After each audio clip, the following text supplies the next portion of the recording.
¿Qué tal? ¿Cómo anda? Muy buenas noches. Bienvenidos a QR. Arrancamos la previa. Bueno, algo modificada si ustedes quieren, porque hace un rato nada más se emitió la cadena nacional que grabó el presidente de la Nación, Javier Milei, motivo la presentación, no en detalle, los títulos, el sentido del proyecto de ley para la reforma de la Carta Orgánica del Banco Central. Que dicho así, y para la gran mayoría de la sociedad, probablemente la pregunta es con qué se come, si uno tiene en cuenta que las preocupaciones cotidianas tienen que ver con llegar a fin de mes, con llegar a tiempo a los tantos trabajos que tienen muchas personas o a la búsqueda de trabajo eventualmente quien no lo tiene. Pero ciertamente estamos en una disyuntiva, porque por un lado todo parece muy hipérbole, de las clásicas hipérboles del presidente Javier Milei. Ahora lo vamos a compartir. Uno no sabe si es llevarse la marca, si en general es un mensaje muy fuerte, muy estridente, con cara de muy enojado, diciendo cosas tremendas de otros gobiernos o de 91 años de política argentina, para mandarle un mensaje exclusivamente a los mercados, y entonces dime de qué te jactas y te diré de qué careces, o si bien hay que prestarle mucha atención, porque también puede significar un condicionamiento de la vida democrática o de la voluntad popular en la Argentina. ¿Por qué? Bueno, lo vamos a ir analizando de a poco. Enseguida vamos a hablar con un especialista, un doctor en economía, Jorge Carrera, que fue director del Banco Central, fue vicepresidente del Banco Central, y entonces tendremos palabra autorizada. Pero con Guido Bambini intentaremos también, por supuesto, y con todo el equipo, intentaremos ir despejando lo importante de aquello que es un mensaje exagerado respecto del momento en el que se encuentra el propio gobierno y su necesidad de garantizar que todo va a seguir igual más allá de la política. Y acá me parece que hay un mensaje importante y aparece la palabra grillete en el lenguaje del presidente. Compartamos algunos momentos de la cadena nacional, insisto, presentación del proyecto o anuncio del proyecto de la reforma de la Carta Orgánica del Banco Central por parte de Javier Milei. Sin embargo, esta reforma no funcionará sola. Forma parte de un programa más amplio que incluye una reforma que hemos denominado grillete fiscal, una reforma del mercado de capitales y una reforma del mercado de los seguros, que procederé a explicar a continuación. Respecto al grillete fiscal, se trata de una regla fiscal permanente que asegurará que la Argentina no puede votar ni sostener un presupuesto deficitario. ¿Por qué necesitamos una ley y no alcanza con la buena voluntad del Congreso? Porque la historia nos enseñó que el Congreso es el gran aliado del gasto público, teniendo como ejemplo reciente el año pasado, cuando luchamos con uñas y dientes contra decenas de leyes que buscaban precipitar la quiebra del Estado. Y es que los políticos no tienen ningún incentivo para cuidar el bolsillo de los argentinos, porque nunca son ellos quienes pagan los platos rotos. Por eso este proyecto va a hacer que el que las hace finalmente las pague. En la práctica, el grillete fiscal funcionará así. Si durante varios meses seguidos el resultado fiscal es deficitario, el Congreso dispondrá de algunas semanas para devolver las cuentas al equilibrio. Si no lo hace, entrará en vigencia automática el shutdown. Se paralizarán las actividades no esenciales del Estado, se congelarán los gastos nuevos, no se adjudicarán contratos, no se tomará personal y se frenarán las transferencias discrecionales a las provincias. Y principalmente, durante lo que dure el grillete, el presidente, el vicepresidente, los senadores, los diputados, los ministros, secretarios y subsecretarios no cobrarán un solo peso de sueldo. Por primera vez en nuestra historia, si la política no hace los deberes, la política pagará el costo, no lo pagará la gente. Un buen resumen en esencia. Este es uno de los puntos. Los voy a repasar muy rápido. Si quieren entramos en detalle ahora con nuestro invitado, con Guido y con Martín. Pero primer punto, elimina 5 funciones que se le habían dado al Banco Central en la Carta Orgánica y deja solamente uno, que es preservar el valor de la moneda. Prohíbe el financiamiento del Estado por parte del Banco Central. Blinda al presidente del Banco Central, es decir, que siga durante otras gestiones ejecutivas, durante otras presidencias. Restringe pago de dividendos, y otras varias modificaciones de lo que efectivamente estaba. ¿Por qué acá en lo personal a mí me parece que hay una clave en términos conceptuales muy importante, porque dice, si la política se equivoca, si la política no hace los deberes, la va a pagar. ¿Pero qué significa que la política no haga deberes? Es decir, que no puede elegir, no puede ir a competir electoralmente o por la voluntad popular por otro modelo, por otro modo, por otro plan económico, otro proyecto de Argentina. Y entonces es una suerte de, le imprimo un rumbo a este barco, y una vez que está en ese rumbo, rompo el timón y nadie más puede tocar nada. No parece muy democrático. No parece que maride bien con un Congreso, o incluso con la voluntad popular a la hora de elecciones por otros modelos, entre varias otras cosas. Y antes de pasar a la mesa y a nuestro invitado, el presidente casi que arrancó diciendo esto que nosotros, él lo dijo, pero nosotros lo pusimos por escrito, para que se entienda algunas características de este presidente. La inflación acumulada desde la fundación del Banco Central, como 90 años, fue de 12.819.532.788.614.400.000%. Esto lo dijo el presidente, es el diagnóstico del presidente de la Nación. Usted me dirá, sí, bueno, es lo mismo que el 17.000%, sí, claro. Pero como diría Jorge Fontevecchia, que se mencionó bastante, tenemos que darnos cuenta que este hombre no está bien. Buenas noches, Guido Bambini, ¿cómo andamos? ¿Qué tal? Buenas noches. Hola, Martín Granowski. Buenas noches, ¿cómo estás? Guido, a ver, una primera reflexión. Bueno, a ver, hay muchas cosas para decir, Pablo. Vinculado a la reforma de la Carta Orgánica del Banco Central, bueno, el gobierno, evidentemente, a Milei no le interesa que tenga otra función el Banco Central más que la estabilidad financiera, que el preservar el valor de la moneda, que se dedique a tener la inflación a raya, básicamente, es velar por la estabilidad de la moneda.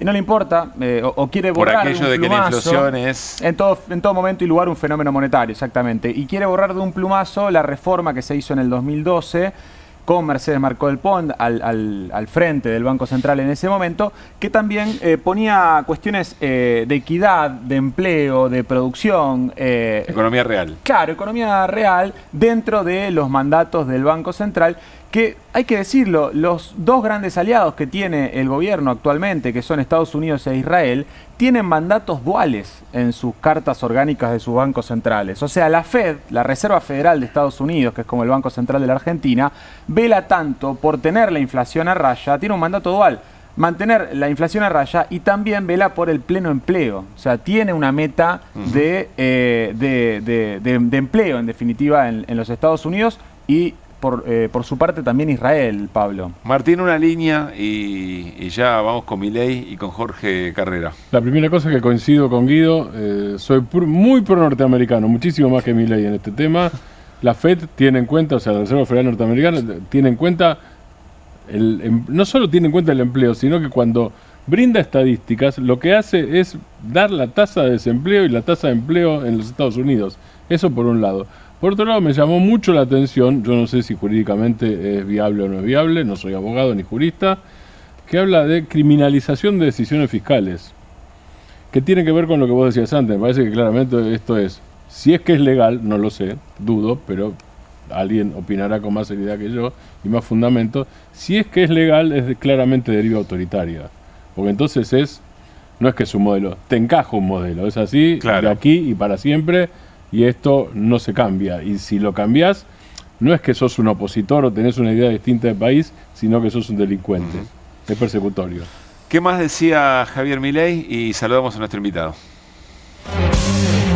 En especial, la reforma de la Carta Orgánica del Banco Central viene a poner fin con la estafa de falsificar dinero para financiar a la alta política, cuya manifestación más evidente es la tasa de inflación.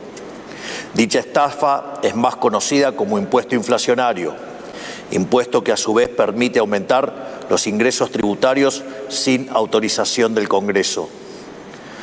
Para tener un orden de magnitudes de lo que ha robado la alta política a los argentinos de bien, basta con señalar la tasa de inflación acumulada desde la creación del Banco Central, la cual asciende a 12 trillones 819.532.782.614.400.000%. Repito, 12.819.532.782.614.400.000%. Esto es la inflación acumulada desde 1900. Bueno, y así lo dijo, lo que nosotros pusimos por escrito, porque incluso es mucho más fuerte. No el dato es más fuerte, es fuerte que un presidente construye un argumento a partir de un dato recontra tirado de los pelos, muy, muy autoritario, hasta en los considerandos para llegar a una cifra de esas características. Lo mismo que el 17.000% que evitó el presidente con el ajuste que le propinó a la población. Ahora sí, saludamos a Jorge Carrera, ex vicepresidente del Banco Central, es docente universitario, doctor en economía. Jorge, Pablo Caruso, Martín Granowski y Guido Bambini, saludamos en QR. ¿Cómo estás? Buenas noches. ¿Cómo les va? Un gusto estar con ustedes y un saludo a toda la audiencia. Gracias, Jorge, incluso por esperarnos unos minutos. A ver, primeras consideraciones, tenemos un rato para charlar. Primeras consideraciones de lo que escuchaste en la cadena nacional. Bueno, yo, como tenemos poco tiempo, voy a tratar de no meterme con las cosas anecdóticas. Tenemos tiempo, Tenemos tiempo. No, bueno, pero los números, el manejo, como vos bien dijiste, el manejo de los números que hace Milei, ya estamos acostumbrados. Y eso, en realidad, es una desgracia, porque nos hemos ido acostumbrando a que el presidente de la Nación, ni más ni menos, es un personaje que dice barbaridades. Entonces va a Perú y dice que el año pasado hubo 7 juicios políticos o intentos de juicio político. Va a Brasil y dice las barbaridades que dice. Cuando empezó con todo lo de la inflación también eran todos números que eran una barbaridad. Y ahora tira este número que, como vos bien dijiste, está traído a los peruanos. Yo tengo la fe que algún día nos vamos a preguntar como sociedad cómo hemos escuchado esto, cómo lo que no lo votamos, pero también lo que lo votaron, cómo han ido y hemos ido naturalizando esto, qué nos está pasando, y un poco tiene que ver con lo que justamente Fontevecchia decía el otro día muy lúcidamente. Ahora bien, pasando a esto, porque esté como esté él, sigue gobernando y está gobernando. Yo creo que la idea de esta reforma de la Carta Orgánica del Banco Central tendría algo así como 3 objetivos simultáneos en por qué tiran este tema en este momento. Y yo creo que es una forma inteligente, porque comunicacionalmente son inteligentes, hay gente inteligente en el gobierno. Es una forma de mover el debate económico desde lo que es urgente, importante en este momento, y ellos no saben, ni tienen instrumentos, ni quieren resolver lo que es una economía completamente bipolar, donde vos tenés el 85% de la economía que la está pasando muy mal, que va en un serrucho, que algunos directamente ni serrucho, están estancados, y un 15% que le va muy bien. Es una situación bastante extraña que hemos vivido por cómo se está configurando la macro para el futuro de Argentina, y eso hace que en el promedio uno puede decir, y la economía está creciendo al 2,7, al 2,8, pero obviamente un crecimiento fenomenal concentrado en 3 sectores, 2, digamos, agro, minería, energía y un poquito sistema financiero, aunque eso ya se está acabando, y el resto, entonces, no pueden hacer nada, no quieren hacer nada. La propia directora gerente del Fondo Monetario le dijo que habría que hacer algo. Entonces, en lugar de atacar ese fenómeno y dejar que la conversación económica se centre en eso, ahora la trasladamos a un problema estructural de largo plazo. Entonces, esa es una de las cuestiones. La segunda, de paso, esta reforma le permite cumplir con una de las llamadas condicionalidades que tiene el Fondo Monetario, que es justamente buscar una mayor independencia del Banco Central. Cosa que ya el Fondo Monetario la pide siempre. Este gobierno, obviamente, que no tiene un Banco Central independiente. Yo diría que posiblemente en esos 91 años que analizó Milei, sea el Banco Central menos independiente en la historia de Argentina, donde el presidente del Banco Central una persona que yo no tengo nada que decir en lo personal y en lo técnico, creo que además es hasta posiblemente uno de los mejores funcionarios del sistema Caputo, pero es nada independiente, es el socio comercial de toda la vida de Caputo. Entonces, Te hago una repregunta ahí, Jorge, en este segundo punto, que es la presunta independencia del Banco Central. También es muy llamativo, es pregunta, que es un presidente que hacía obras de teatro destrozando el Banco Central y no tenía que existir, y de repente ahora parece ser un instrumento fundamental para garantizar su política económica.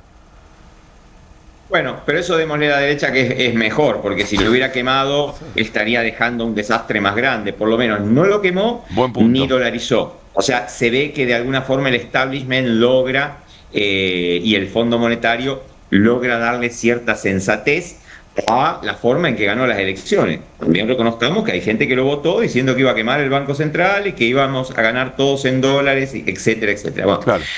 y el tercer punto que yo te decía, entonces, el primer punto es una bomba de humo y mover el centro del debate de lo que es urgente y preocupante en este año y el año que viene a algo que es más estructural. Lo segundo es cumplir una de las cositas que el Fondo Monetario te pide, que siempre es importante para que aparezca en las cosas que no te tiene que otorgar un waiver o pedir que no lo pudiste cumplir. Y la tercera, y esta creo que les va a parecer interesante, es que alguien podría pensar que también, por las dudas, se está preparando para una eventual derrota electoral de este gobierno, que alguna probabilidad hay, e intente realmente dejar un presidente y un directorio del Banco Central como un presente griego, llamémosle ahora que está de moda todo esto de la Odisea, etcétera, como un caballo de Troya del futuro gobierno que podría no ser la reelección de Milei. Alguna probabilidad hay de que Milei no vaya a reelegir. Entonces, ahora, de este último punto, insisto, a mí me parece que de las personas de lo que sería el grupo del caputismo o del Caputo, etcétera, seguramente Bausili debe ser una de las personas más preparadas, seguramente es el más educado y maneja el Banco Central a su manera, me parece, pero de ninguna manera sería el funcionario que uno pensaría para dejar como funcionario de un Banco Central independiente. Perú. Lejísimos del modelo de Julio Velarde, por ejemplo. Nunca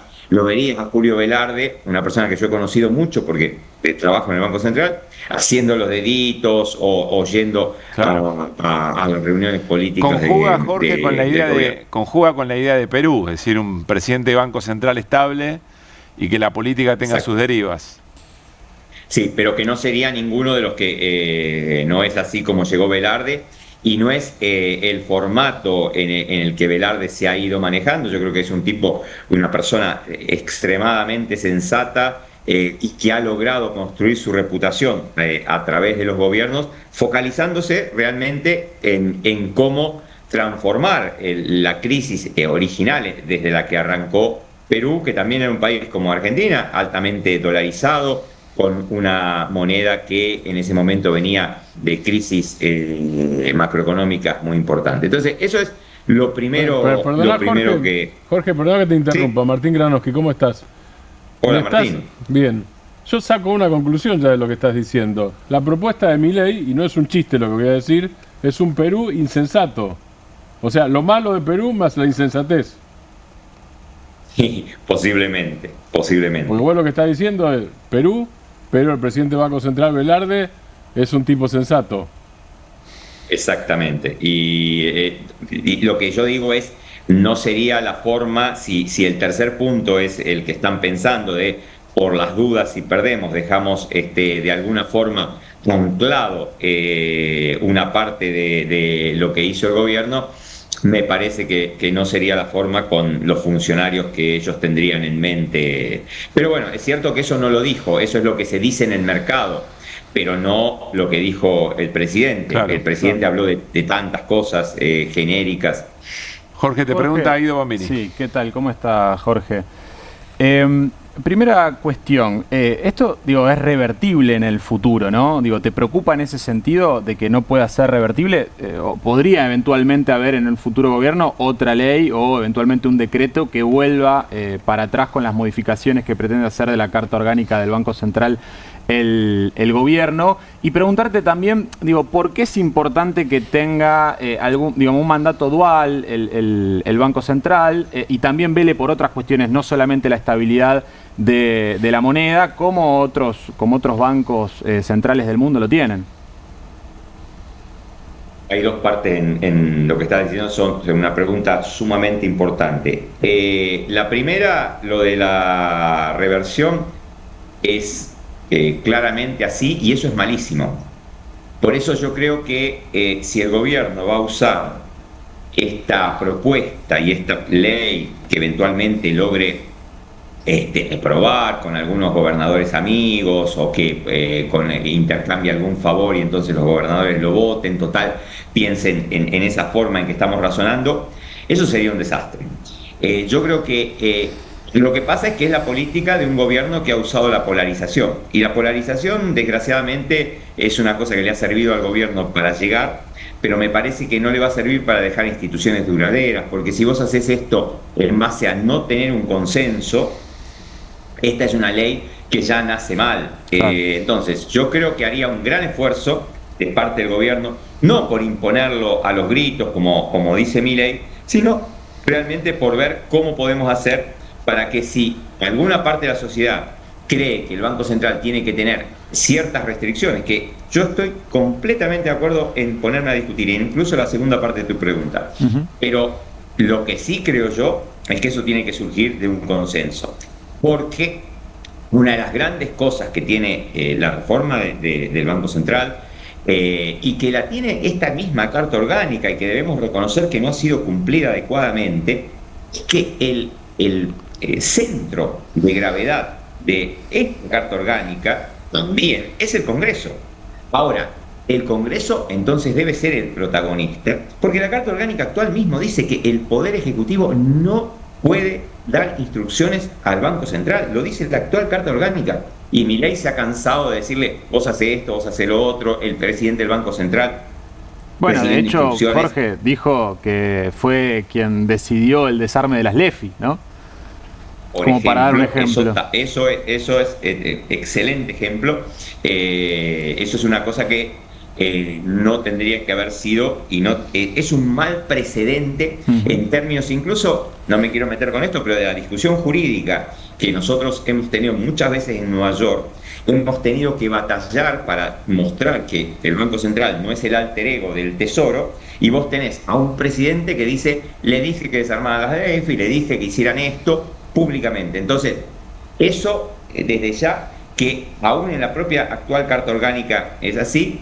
También es cierto que el Congreso debería ponerse los pantalones largos y decir, el Banco Central lo controlo yo, y entonces el directorio tendría que ir cada 3 meses, como correspondería, a rendir cuentas a una comisión bicameral, como hay en los servicios de inteligencia, lo mismo, darle el mismo trato, una comisión bicameral muy importante que sea la que controla lo que hace el Banco Central. No es solamente, porque hay cosas formales que sí se cumplen, obviamente vos le llevás el balance el 31 de diciembre, todas las veces hemos llevado el balance el 31 de diciembre a la noche a dejarlo en mesa de entrada del Congreso, etcétera, etcétera, etcétera, pero darle mucho más importancia. Yo creo que entonces una reforma de la Carta Orgánica debería darle esa importancia al rol del Congreso. Me parece que eso está muy bien. Por otro lado, lo que vos decís, mira, yo creo que los bancos centrales independientes y con un objetivo único fue una moda académica de los años 90, muy importante, cuando surgió lo que se llama en macroeconomía y en política económica los regímenes de metas de inflación. Y eso creció y se convirtió, la verdad, en el estándar. Hoy día hay muchos bancos centrales que tienen un objetivo principal, pero también tienen otros objetivos.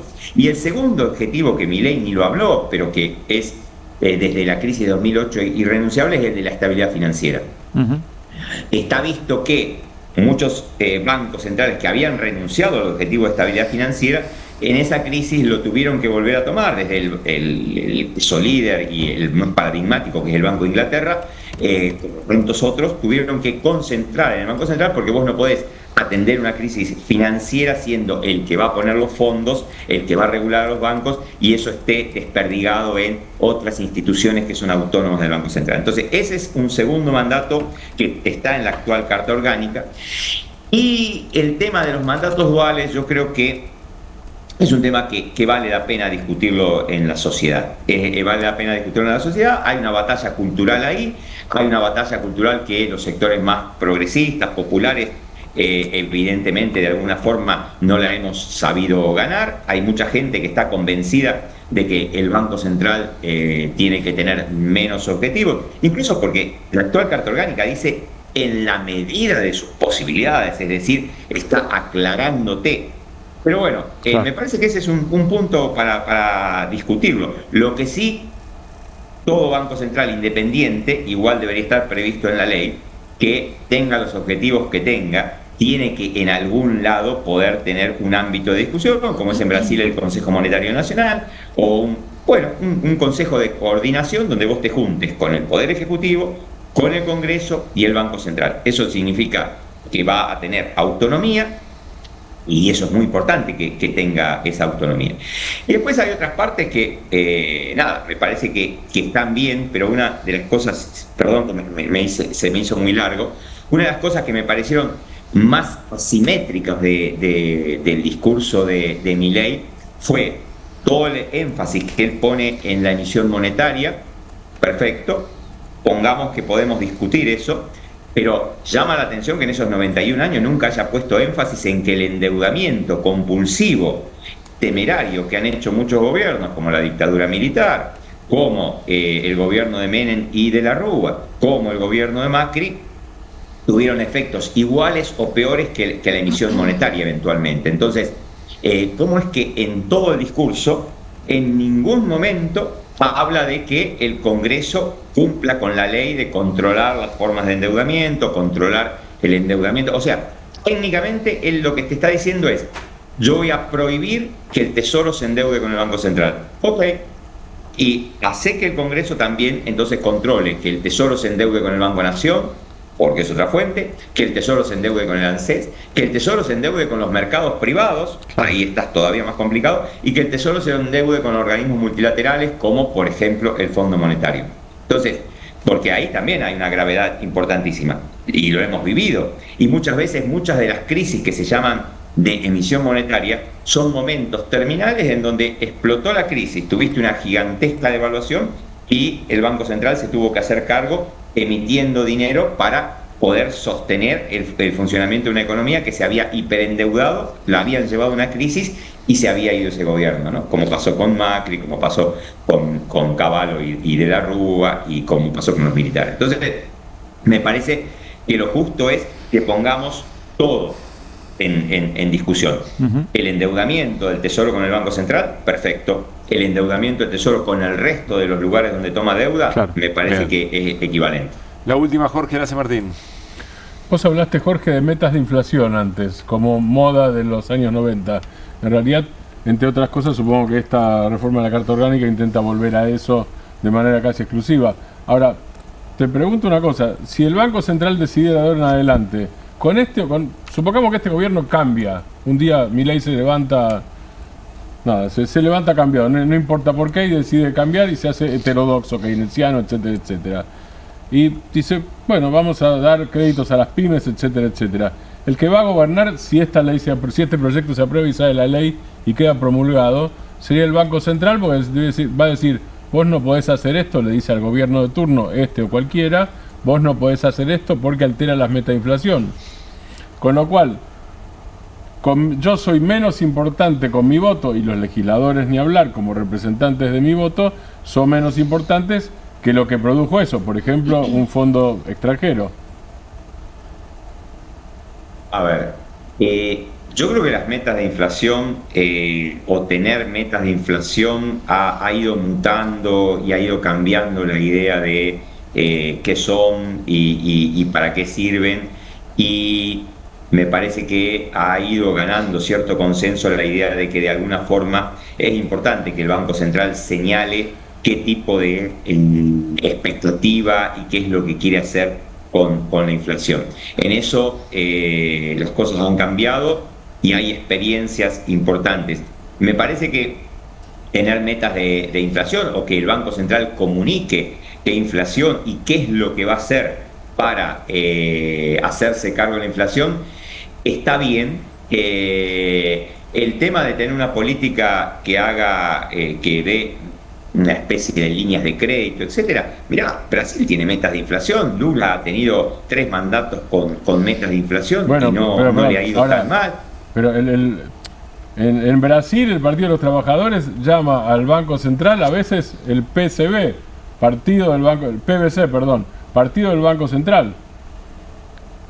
Bueno, pero eso está muy bien, porque el Banco Central, que sea independiente no quiere decir que no va a estar sujeto a las críticas, etcétera. Y hasta, en cierta forma, algunas cosas son importantes, porque es importante que se lleve la marca de tener alguien a quien criticar, pero por eso lo tenés que, en cierta forma, no esté mal galvanizar la cuestión de la responsabilidad, así como los derechos que tienen los directores. Yo creo que no le ha ido mal a Brasil con las metas de inflación. El tema es cómo discuten en el Consejo Monetario Nacional el ministro de Hacienda, el presidente del Banco Central y con el control eventualmente del Congreso, cómo se discuten cuáles son las metas de inflación. No, yo creo que el punto ese hoy día no me parece que sea tan relevante.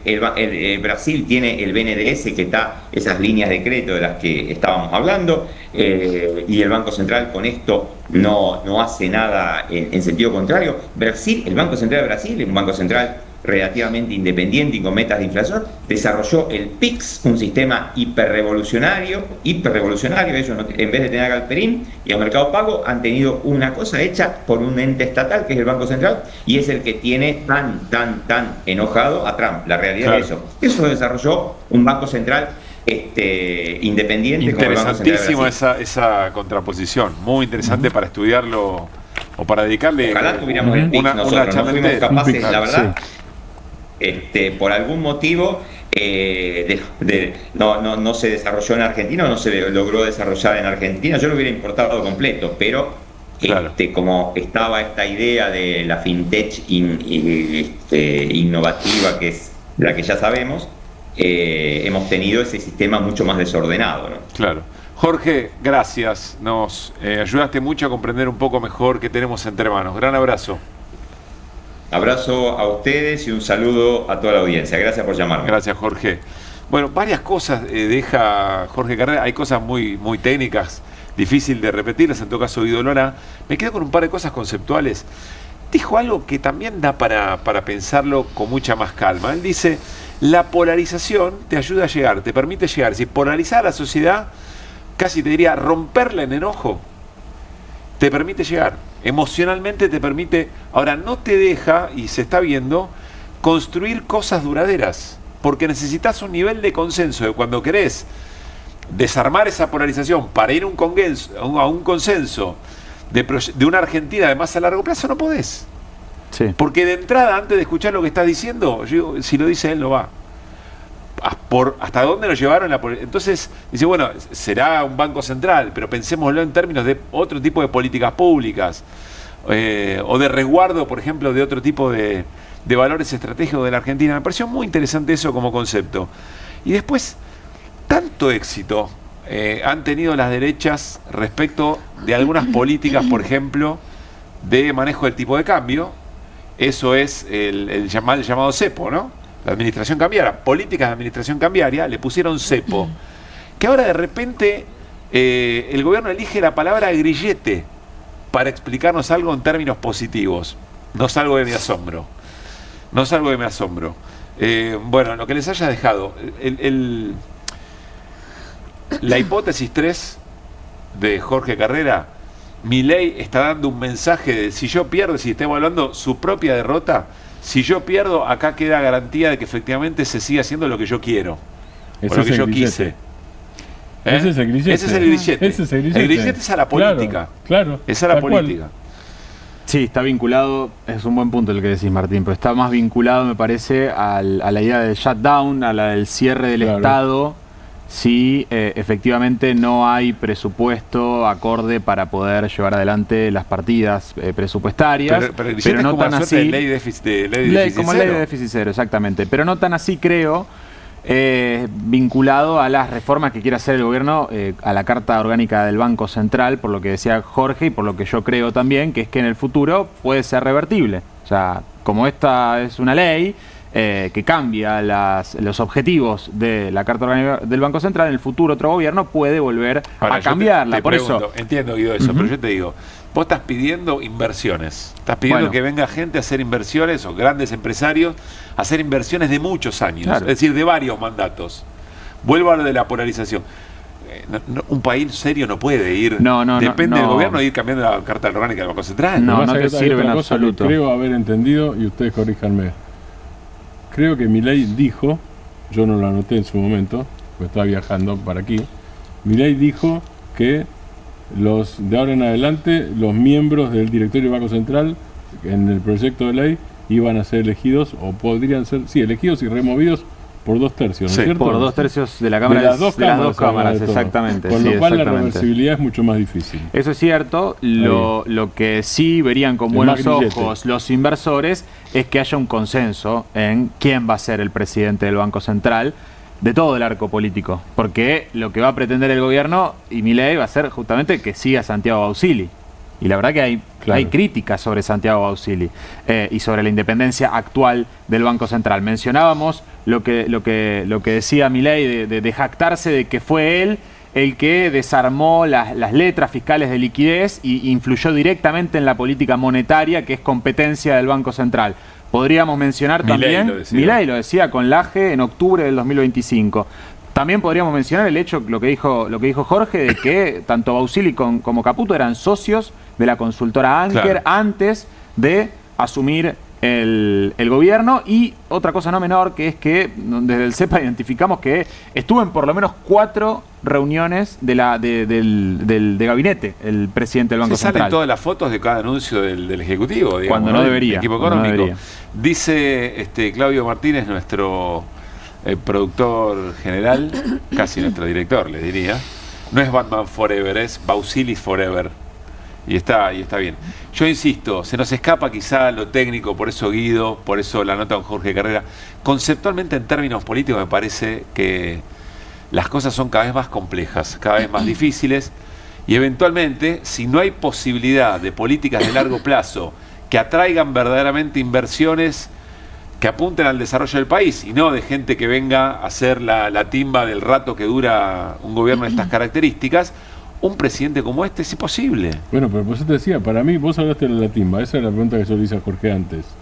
La timba va a mandar, porque el Banco Central, en todo caso, si la timba influye en la inflación, la timba va a mandar más que el voto de uno. Eso quiero decir. La dinámica de la timba. Porque el Banco Central va a decir, bueno, ante la timba, si la tasa me sube, si la inflación sube por la timba, vamos a decirlo, no sé si yo digo un disparate, vos corregís. Dale. Pero no importa, yo estoy diciendo disparates. Si la inflación sube por la timba, el Banco Central va a decir, mi principal deber es bajar, y yo no estoy diciendo que haya que ser inflacionario, eso es un disparate. Digo, no puede ser lo único. Entonces, claro. El Banco Central va a decir, no me importa, yo subo las tasas de interés bárbaramente, como se hace muchas veces, y produzco una recesión. Bueno, vamos a seguir adelante, hay más cosas para compartir. Ahora vamos a ver una de las piezas audiovisuales que el presidente utilizó para promocionar este anuncio. Yo insisto que la idea de grillete respecto del Congreso y respecto de la política me parece peligrosísima, y el gobierno lo plantea como un valor. Mi gran preocupación, o nuestra gran preocupación, podría ser en todo caso si eso prende en la sociedad y tiene éxito en la sociedad. ¿Cómo estás, Siri? Buenas noches. ¿Qué tal? Buenas ¿Todo noches. bien? Todo bien. Bueno, quiero que veas algo. A ver. Con esta pieza, no sé si la produjo el propio Milei, pero seguro sus equipos, porque el presidente lo reposteó, nos adelantaban lo que iba a pasar hoy en el anuncio por cadena nacional. Miren. Durante años, los mismos políticos que te decían estamos cuidando al país, emitían e imprimían a más no poder. ¿Cómo me encanta emitir billetes? ¿Qué dijiste? Cuquita.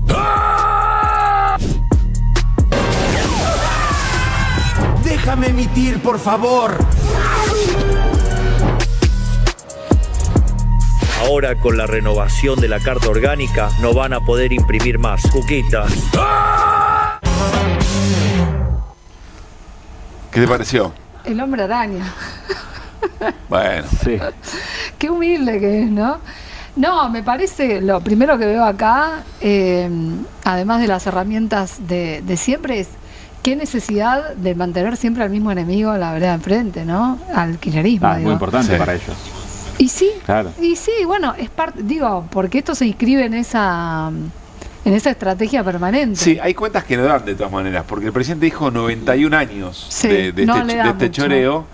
Y el kirchnerismo tuvo menos que poco 91. menos, sí. Y si vos juntás los gobiernos de Juan Domingo Perón, si juntás los gobiernos de Néstor Kirchner y Cristina Fernández de Kirchner, el de Alberto Fernández, y la cuenta creo que te da 20 y pico. 29. 29. De 91, y hay otros gobiernos que quizás fueron parte, pero eran viste parte que del mismo modelo que plantea Milei. estamos viendo una tendencia del presidente a falsear los números, en general, ¿no? Sí. Digo, De mínima no ser muy preciso. Poneme la placa otra vez, por favor. A mí me impacta esto. La placa de los trillones. La inflación acumulada fue 12 trillones, 819.532 billones, 788.614 millones, 400.000%. Sí. Lo dijo y nosotros lo escribimos porque nos parece muy, pero muy fuerte. Bueno. para Guido, mí esto, sí. perdón, hace que todo, o sea, esto vuelve todo su discurso más inverosímil. No me parece que esto le pueda dar crédito de nada, o sea, de nada, no sé, en un momento en que... Veremos, porque esto ahora hay que ver si el Congreso lo vota. Sí. Bueno, también eso, ¿no? Que yo le quería preguntar a Guido, no sé si sabes, pero ¿qué plafón hay en el Congreso para que esto tenga éxito? Y que Bausili Bausili, que fue nombrado, como se le antojó a Milei, en comisión, sea nombrado con una mayoría agravada. No sé. Sí, no, yo creo que en el contexto, además de debilitamiento que estamos viendo de la imagen del gobierno, creo que no hay tantos incentivos por parte de los gobernadores en este momento para acompañar este tipo de cambios en la normativa, sobre todo lo vinculado a lo fiscal, ¿no? Que podría pegarle directamente en las transferencias discrecionales hacia las provincias o hacia las universidades nacionales, que muchas están en las diferentes provincias, ¿no?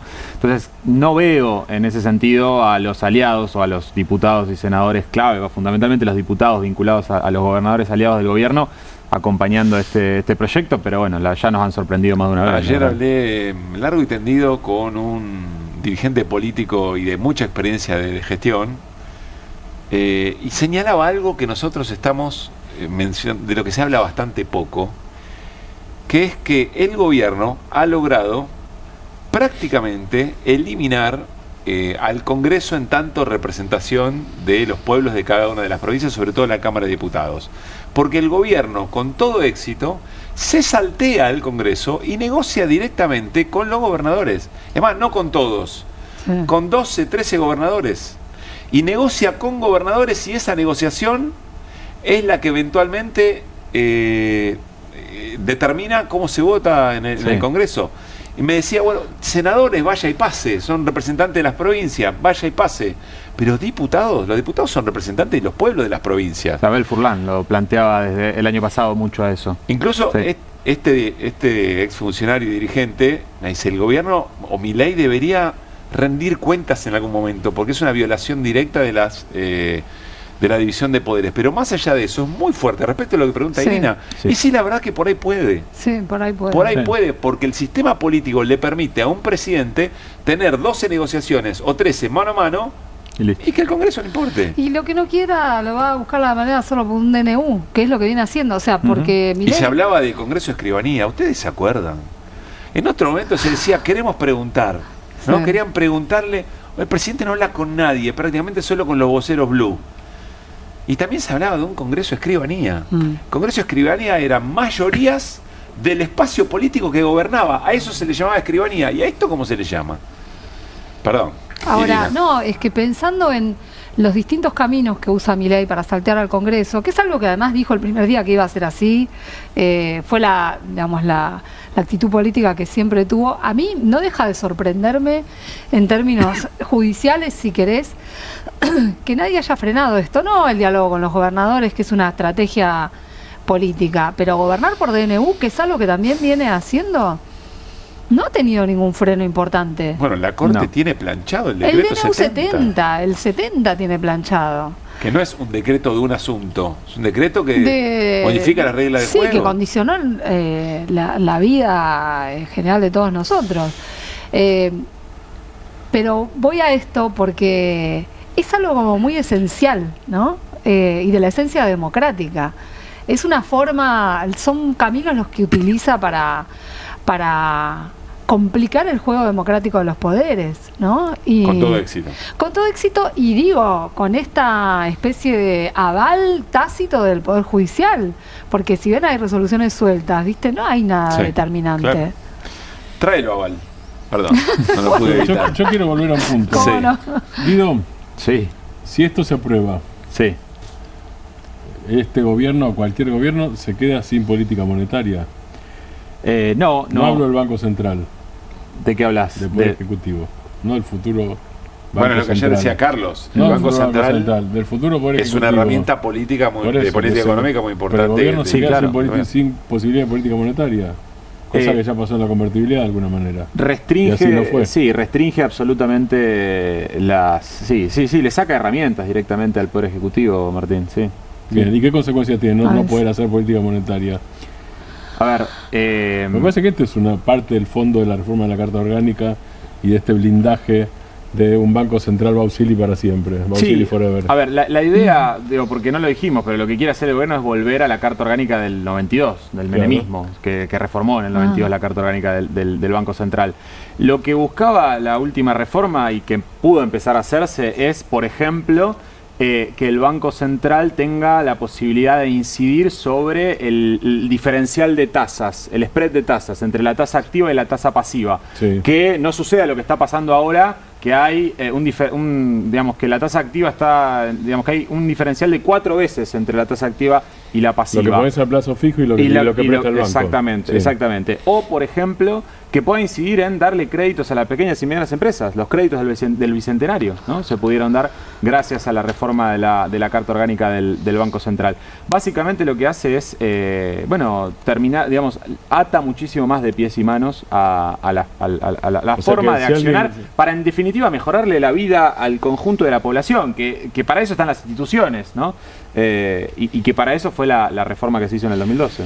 Bien. La previa de QR fue sobre nuestra suerte de análisis de la cadena nacional del presidente de la Nación, Javier Milei, proyecto de reforma de la Carta Orgánica del Banco Central. Tenemos mucho por delante hasta las 11. Estas son las voces del día. A pataguada que fez aqui o presidente da Argentina. Ninguém de fora vai meter o bedelho nas eleições brasileiras. Recibir con una sonrisa a un funcionario del FMI es como que vos recibas por una fiesta a los bomberos, se te está prendiendo fuego la casa. Presidente, usted prometió otra cosa. Pasará a la historia como quien disolvió el Coro Nacional de Niños, más allá de las estructuras que vengan. Acompañando una tendencia global. Cuando hay crisis es fácil echarle la culpa al extranjero, porque además tiene menos capacidad de incidencia política porque no vota para presidente. Es un maquillaje raro, tratando de mostrar un poco de patriotismo. ¿Por qué no hacen un reclamo a las empresas que están explotando petróleo en Malvinas si quieren ser patriotas? Si la FIFA nos va a sancionar por mostrar esa bandera, bienvenida sea la sanción. Una causa que, salvo el kirchnerismo, que no es santo de mi devoción, ningún partido político se enarbola por la recuperación de las Malvinas. Que las Naciones Unidas venga a revisar si puede o no participar en un acto eleccionario, me parece que no tiene esa potestad. Cuando se observa una arbitrariedad escandalosa, se entiende que esas recomendaciones son vinculantes. Puede estar pensando que también hay alguna probabilidad que pierda, entonces le deja el Banco Central al próximo gobierno ya blindado, etc. Un topo en el Banco Central. Ahora que está de moda las cuestiones de la mitología griega, un caballo de Troya. Decime en qué país del mundo la gente come carne de lunes a viernes. Hambre es otra cosa. Hambre es el que revuelve la basura porque él sé que sí realmente no come. El que gana 300.000 pesos no tiene hambre. Me quedé en la calle. Me empezó a costar cuando me quedé sin laburo. Ahí fue cuando entró Milei y se cortó todo. Tenemos un Messi, un Maradona, un Papa Francisco. Tenemos un Milei como promotor global de las peores ideas y las más deshumanizantes. Y ya la está llevando en práctica la Argentina a una escala peligrosa, ¿no? El superrig, la ley de extranjerización de la tierra. Soy un empresario catarí. Me interesaría producir leche en Argentina porque imaginarás que Qatar no es un buen lugar para tener las vacas porque es un desierto. Digo, lo que sí vas a tener que ver cómo lo haces porque tenemos una ley que te prohíbe a vos comprar tierras en Argentina. En el momento me dijo, olvídate. Guarda que quieren vender la Patagonia. Y no te vas a dar cuenta y vas a quedar a pata y en agonía. El principal capital que hay en el departamento Lácar y en la zona es estadounidense, y por afano. Hay más de 140.000 hectáreas. Para que se den una idea, acá en 14.000 hectáreas vivimos todos los sanmartinenses. Les pagan para votar una ley de extranjerización de tierra. ¿De dónde cabe eso? ¿Que van a vender nuestras tierras a cualquier extranjero? El día 6, ahora que compré una cartulina blanca, voy a poner ahí, te lo juro por Dios, que lo voy a hacer. Pido el helicóptero de 2001. Impresionante cómo va ganando en el debate público, va ganando lugar lo que el gobierno quiere votar el 6 de agosto, la ley de inviolabilidad de propiedad privada que incluye esa ley de extranjerización de la tierra. Otra de las cosas que nos llamó la atención de las voces del día es la historia que trajo Nelson Castro, como si Nelson Castro hubiera dicho, mientras tanto en Ciudad Gótica es la ciudad de Buenos Aires, esta es la historia, porque Jorge Macri lo hizo de nuevo, miren. El gobierno anunció la disolución del Coro Nacional de Niños creado hace casi 60 años. Ah, perdón, esto es gobierno nacional. Yo pensaba que era Macri, pobre Jorge Macri, le pido disculpas. Ya le tiro todo. El gobierno anunció la disolución del Coro Nacional de Niños creado hace casi 60 años. ¿Con qué lo va a reemplazar? Confirmada a través del decreto 687 del Boletín Oficial. Forma parte de un proceso de reorganización de estructuras que lleva adelante la Secretaría de Cultura. Hoy, varios integrantes de este coro de pibes y pibas fueron a Casa Rosada a protestar y lo hicieron de la manera que mejor saben, miren.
Que preguntarse cuál es el objetivo de generar este daño así puntual, ¿no? Porque ¿a dónde van los recursos de la disolución de este coro? ¿Qué suman? ¿Alguna caja chica de algún subsecretario de algún lado?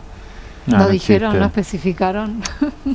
No, lo que dice es se rompe como tantas otras cosas, se rompe para después crear algo distinto y tenemos todo el derecho, y estos pibes y pibas y los docentes y las docentes que son parte de ese coro, tenemos todo el derecho a pensar que eso no va a pasar porque ya se hizo lo mismo, ese truco ya lo vimos. No, claro. Se desarma esto para después y eso no pasa nunca. Es que no es presupuestario, es ir rompiendo lazos. Lazos, sí. Exactamente, lazos es la palabra, es ir rompiendo lo construido socialmente.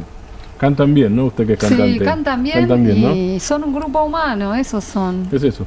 Porque cantar en un coro es eso, es una especie de rompecabezas que se arma y se desarma todo el tiempo. Es una belleza.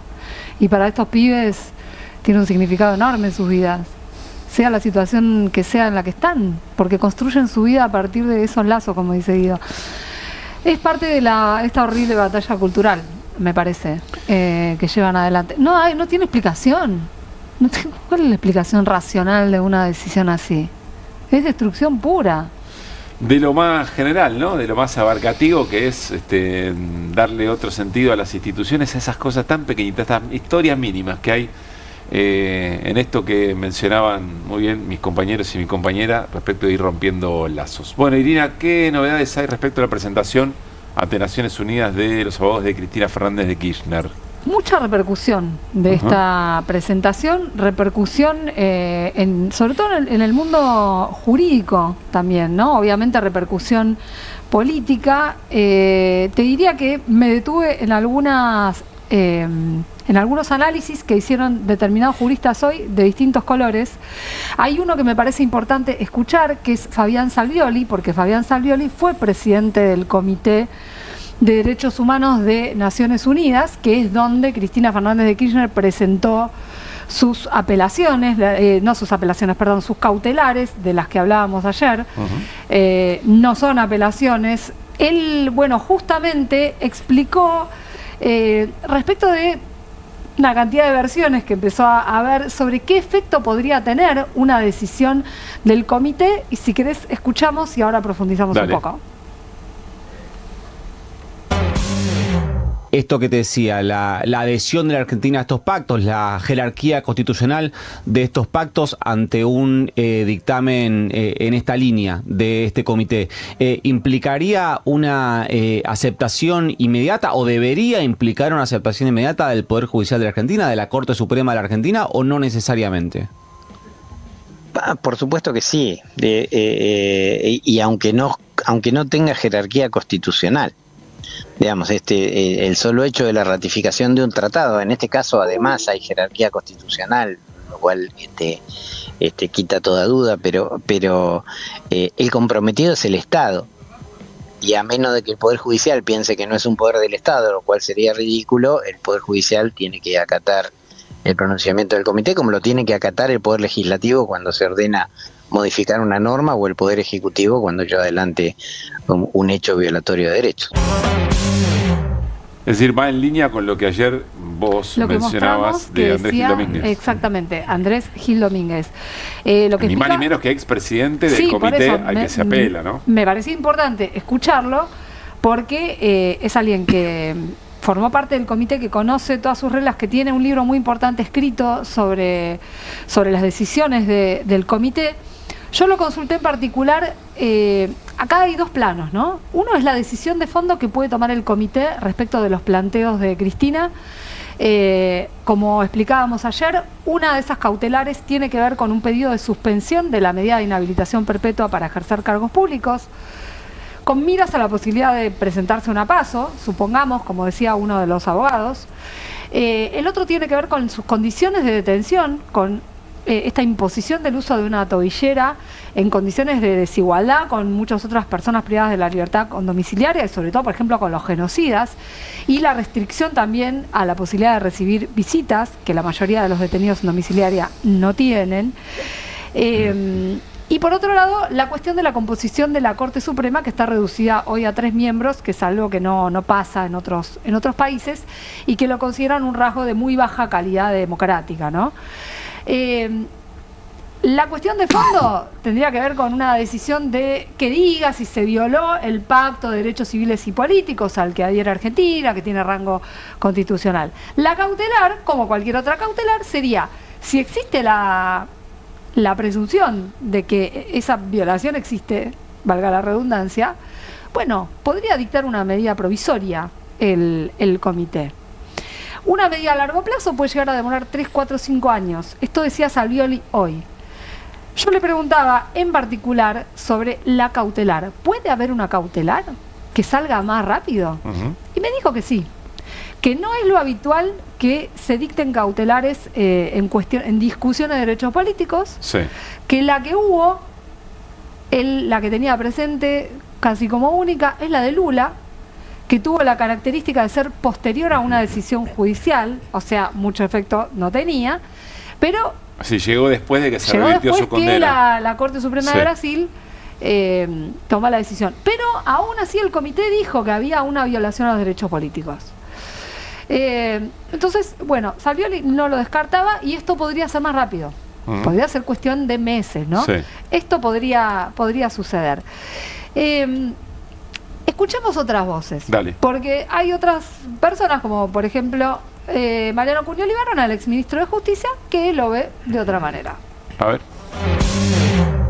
Entonces vos me decís, si el organismo internacional puede involucrarse en atacar una resolución firme. ¿Por qué firme? Porque vos fíjate que el fallo de vialidad no es que se le ocurrió a la Corte un buen día el fallo. Claro. Es producto de un proceso que superó muchísimas instancias. Lo consideraron los fiscales que le acusaron en primera instancia, el juez de primera instancia, la Cámara Federal, luego el fiscal de juicio, luego el tribunal oral, luego la Cámara de Casación. Estás hablando, más la Corte, estás hablando de 15 jueces. 15 personas, claro. Que de distintas instancias que consideraron que ella era autora de este delito. Entonces, que las Naciones Unidas venga a revisar si puede o no participar en un acto eleccionario, me parece que no tiene esa potestad. Si no, todo vamos a terminar ahí en la Corte. Claro. Y cerramos la Corte Suprema nuestra y los tribunales. Sí, exacto. Bien, otra mirada, Cunioli Barona. Es otra mirada, es un poco más reducida porque Cunioli Barona se limita a describir el sistema judicial argentino y a decir que va a venir alguien de afuera a decir si alguien se puede presentar a una elección.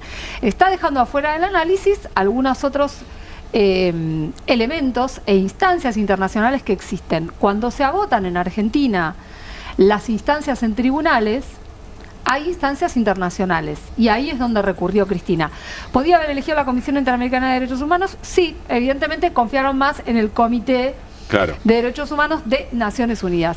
Y acá me parece interesante, hubo varios juristas hoy que explicaron qué peso puede tener una decisión del comité según las normas procesales argentinas. Y te vas a sorprender porque alguien insospechado de kirchnerista es el que lo explica con mucha claridad, y vamos a ver un posteo. Es el abogado Francisco Neto, es abogado de Javier Milei en numerosas causas. Sorprende, dice, el desconocimiento de los especialistas, entre comillas, que aseguran que un dictamen favorable a CFK del Comité de Derechos Humanos de la ONU no tendría efectos en su condena porque está firme. Falso.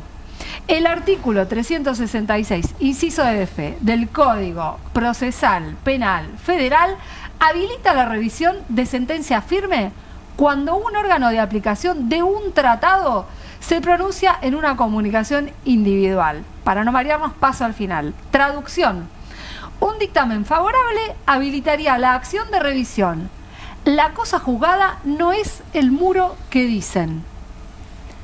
Lo está diciendo Francisco. Lina, te hago una pregunta con esto. Oneto, sí. Cuando Oneto habla de tratado, supongo yo... Habla del Pacto de Derechos Civiles y Políticos. Claro, pero tiene rango constitucional. En Argentina tiene rango. Argentina tiene rango constitucional. Con lo cual el tratado se introduce en los pasos procesales argentinos. Exactamente. Y tiene más jerarquía que una ley. Claro. Esa es la cuestión. Esto es lo que decía también ayer Gil Domínguez, contando algunos antecedentes, pero... ¿Y Oneto es un jurista destacado? No, es un abogado. Es un abogado batallador de causas que le gustan, algunas bastante feas, como por ejemplo defender abusadores. Y es un abogado muy leal a Javier Milei. Pero bueno... Por todo eso llama la atención. Y claro que llama la atención. Igual quiero aclararte, no es el único que repara en este detalle del Código Procesal. Me llama la atención que Cunioli Barona no lo haya dicho porque es un procesalista, Cunioli Barona, y se ha esmerado además Cunioli Barona en decir que se debía aplicar el nuevo Código Procesal, y de hecho lo empezó a aplicar en muchas provincias. Sí. Toda esa tarea la hizo Cunioli Barona. Lo quiere aplicar en Comodoro Pi, lo quiso aplicar, cosa que todavía no consiguió por falta de presupuesto, pero esto es lo que dice el Código Procesal. Bueno, muy interesante porque más allá de lo estrictamente jurídico y el devenir de las cosas, estos testimonios que dicen, la verdad es que si esto efectivamente ocurre favorable a Cristina, podría ser aplicado y podría reabrir eventualmente una revisión de la causa. De la sentencia. alimenta y le da volumen a la jugada política, Claro, o a la exactamente. dimensión política del planteo de los abogados de Cristina Fernández de Kirchner. Y de eso queremos hablar con Roberto Bachman, analista político, director de la consultora CEOP. Roberto, ¿cómo te va? Pablo Caruso y todo el equipo de QR saludamos. ¿Cómo estás? ¿Qué tal, Pablo? ¿Cómo están todos en la mesa? Muchas gracias. Mira, muchas ganas de charlar con vos y tu mirada de experiencia, porque ayer lo charlábamos aquí en el equipo y decíamos, che, la jugada de Cristina es pesada en términos de reorganización del tablero y sobre todo hacia adentro del peronismo. Sí. ¿Tu mirada, Roberto, de esto? Bueno, sí, claro, vos tenés un tema judicial que eso es opinable desde todos los aspectos y coincido en muchas cosas. Además hay una cuestión de tiempos también, hay que ver cómo se maneja todo eso. Eso es una realidad. La otra realidad es la política. En un momento muy particular de la Argentina, donde todos los indicadores le empiezan a dar mal al gobierno, donde se está cayendo la imagen, se está cayendo la confianza, la gente está muy preocupada por la plata que no le alcanza, por las deudas, por un modelo económico que no le ve futuro, y sin embargo no encuentra que haya un proyecto alternativo que realmente lo contenga, para que alguien vaya y le diga, acá está el peronismo unido, que puede ser competencia real de este modelo, y ese peronismo unido, ¿qué proyecto tiene? Porque hemos pasado por muchas cosas. ¿Y qué pasa con Cristina? Que Cristina, por supuesto, no es que si además de estar detenida en condición domiciliaria, es cierto que fue un juicio que no lo dice Cunio Libarona, pero fue un juicio muy extraño, con ciertas características, o lo que aquí llamaríamos popularmente amañado, ¿no es cierto? Sí. Donde incluso la Corte Suprema ni leyó el expediente, le puso un sello y lo mandó de vuelta. Entonces hay muchos elementos políticos que hacen a que Cristina hoy esté encerrada en San José 1111 en condiciones especiales para que Cristina no participe en política. Claro. Ahora, Roberto, sí. Venimos, hay un sector del peronismo, o más específicamente la cámpora o el cristinismo dentro del peronismo y dentro del kirchnerismo, que vienen diciendo Cristina candidata, nuestra candidata es Cristina, y se viene repitiendo y viene haciendo ruido ya hace varias semanas o meses. De repente hay un movimiento muy específico de presentación que se va alimentando la posibilidad de que efectivamente tenga un efecto concreto sobre la inhabilitación de Cristina, y Cristina en su carta, y los abogados diciendo Cristina puede ser candidata. Miren a Borrego, compartimos, Roberto, también, Javier Borrego, uno de los nuevos abogados de Cristina, que yo creo que provoca, porque dice algo, bueno, una cosa es ser candidato a una elección, las PASO no, pero lo interesante es que pronuncia la frase Cristina estaría habilitada a ser candidata en las PASO, lo decía así.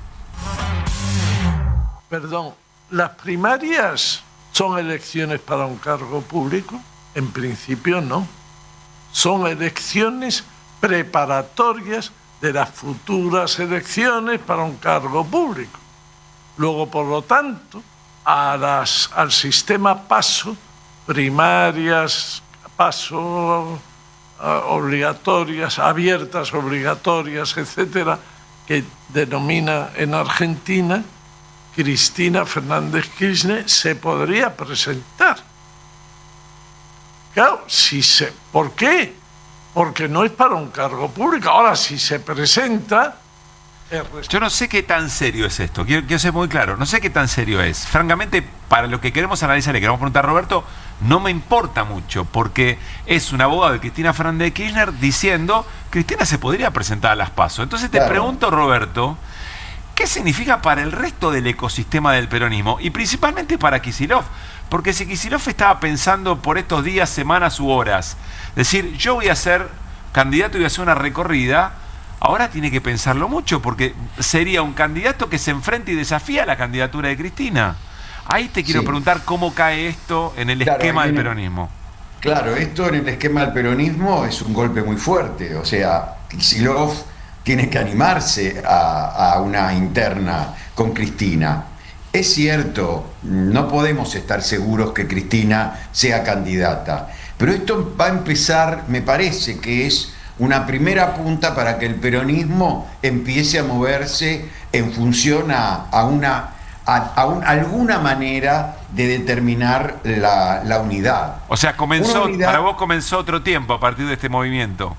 Y yo creo que Cristina, es decir, intenta comenzar otro tiempo desde otra perspectiva. Cristina sabe que ella no puede más utilizar la lapicera, ni tampoco puede elegir como eligió en el año 2019, ¿no es cierto? Donde todo el mundo finalmente decía, donde no hay antecedentes en el mundo que una vicepresidenta elija a su candidato a presidente. Sin embargo, en Argentina Cristina lo hizo. Después vino el problema de quién era el jefe ahí. Claro, evidentemente fue Cristina la que le puso la varita mágica a Alberto Fernández y lo nombró candidato a presidente. Es cierto lo que dice el abogado español. Si vos lo mirás con buenos ojos esto, técnicamente las primarias abiertas, simultáneas y obligatorias, solamente presentan precandidatos que se tienen que convertir en candidatos. Luego que se conviertan en candidatos, entonces hay toda una interpretación del aparato judicial argentino que, acordate que no la dejaron ir a votar siquiera a Cristina el año pasado. Pero a efectos de la escena político-electoral del peronismo. A efectos de la escena política, si puede o no puede... Me parece que es indistinto, porque lo que está mostrando... Aunque le diga que no puede, la está colocando a Cristina, y esto es real, en un papel central en el peronismo, y puede generar Cristina desde ahí la unidad del peronismo, o determinar qué tipo de interna se puede hacer. O condicionarla, o intentar condicionarla. Y condicionarla, y ser parte. Tito, antes era parte igual. Sí. Exactamente te iba a preguntar eso. Ya era esto, tal cual. No, ya era. Ya era esto. Pero no era con la vocación de ser candidata, porque yo insisto. Yo no sé si tiene la vocación de ser candidata a ella porque no lo dijo. Pero lo que se... Bueno, espera. Bueno, pero es una jugada de terceros. Hasta ahora yo no lo sé. Como siempre ha hecho... Y además hay otra cosa, hay dos veces en que pudo ser candidata y decidió no serlo. También es cierto. ¿Por qué sería candidata ganadora ahora? Para condicionar su capacidad de ¿por qué decidir? Cristina creería que es lo voy a poner de manera distinta porque si no parece objetivo y no es objetivo? ¿Por qué Cristina debería pensar, cuando no lo pensó el 19 y el 23, que ahora sí sería una carta ganadora? Por algo que dijo Roberto, estamos conversando y tirando ideas, que se entienda. Por algo que dijo Roberto, porque si vos... toda la situación de encarcelamiento, de proscripción, etcétera, te condicionó y te relegó en cierta capacidad política de ser electora. Si vos sos candidata, lo que estás haciendo es acumular mucha capacidad de volver a incidir en esa discusión, de una manera que si vos no podés ser candidata, no lo sos. Ahí es donde me parece que puede haber un elemento. Está bien, eso es pensar que... va a salir en tiempo una resolución internacional para que sea candidata, que va a ser vinculante, va a ser básicamente que va a salir y que va a haber tiempo. No, o también puede ser, y todo esto te promueve Roberto, que termina una pregunta hacia vos. También puede ser que esté forzando el momento de negociación. Porque yo insisto, Kicillof, si ahora diría yo voy a ser candidato, y los tiempos deben estar más o menos cerca. No creo yo eso. Bueno, está bien, pero queda condicionado. Está bien, entiendo, pero queda condicionado porque alguien le diría, bueno, pero Cristina vas a confrontar a Cristina. No, Cristina no puede ser candidata, entonces no puede decir eso. Ahí es donde me parece que condiciona mucho la escena. Tito, te lo pregunto a vos, así, ya que estás siendo entrevistado. Si vos fueras Kicillof, ¿te apurarías y definirías hoy? No, yo no por eso, yo no pero no soy Kicillof. No, ya sé. Yo te voy a decir lo que yo, yo pienso. Te conozco antes que a Kicillof, Tito. Claro, yo porque soy, probablemente, no sé si Kicillof sea tan conservador políticamente, soy cauteloso, vamos a poner esa palabra. Bien, a ver. Yo creo, vamos a ser objetivos con esto. Coincido con lo que dice Pablo. Acá hay también un problema de tiempos que los abogados no lo están diciendo. Hay tiempos que se toma cualquier tipo de aparato judicial, sea argentino y más aún si es de las Naciones Unidas, que hay que ver si cierran los tiempos, y hay que ver también en todo este despelote, tenés un punto más para tener en cuenta, ¿qué va a pasar con las PASO? Es decir, aunque el tema de voltear las PASO aparentemente ya está olvidado, porque los gobernadores no acompañan, no está terminado la cuestión de suspender las PASO como hicieron en el año 25, claro, que es suspenderla por temas económicos o financieros o como quiera llamarlo. Es mucha plata, nunca se presenta nadie, justo cuando el peronismo la necesita muchísimo esas PASO. Y Cristina las está utilizando políticamente para convertirse en una nueva ordenadora del poder político. Yo en este momento la veo desde esta perspectiva. Cristina vuelve a tomar la centralidad y tiene la capacidad, Cristina, de llamar a todos los que componen, porque también, ojo, porque acá hay un tema muy importante que no debemos olvidar, que lo digo de manera permanente. El Norte Grande hoy se convirtió en un problema para el peronismo. ¿Por qué, Roberto? Acuérdense, Roberto? el año 23, sí. Y sí, tenés Jujuy, Chaco, etcétera, etcétera. Bueno, Salta misma. Salta claro, misma. Claro, pero todo el Norte Grande, ¿eh? Sí. El noreste y el noroeste. Sí, los dos. Tucumán, Salta, Catamarca. Tal cual. Bueno, estás bien en La Rioja, también en Santiago del Estero. Vamos a tener un ejemplo de Santiago del Estero el domingo que viene, donde Zamora está trabajando fuertemente en esa elección porque quiere mostrar que Santiago no entra a la Libertad Avanza. Pero esta situación podría ser un nuevo elemento que condicione mucho más a los gobernadores y a muchos dirigentes del interior que también quieren ser partícipes de una interna, porque también dicen que desde el año 2015 no hay candidatos presidenciales que representen al interior. Y no nos olvidemos que en el año 2023 el peronismo ganó en las generales y en las PASO, aunque sea en el balotaje, ganó por un punto, pero ganó la provincia de Buenos Aires, pero perdió.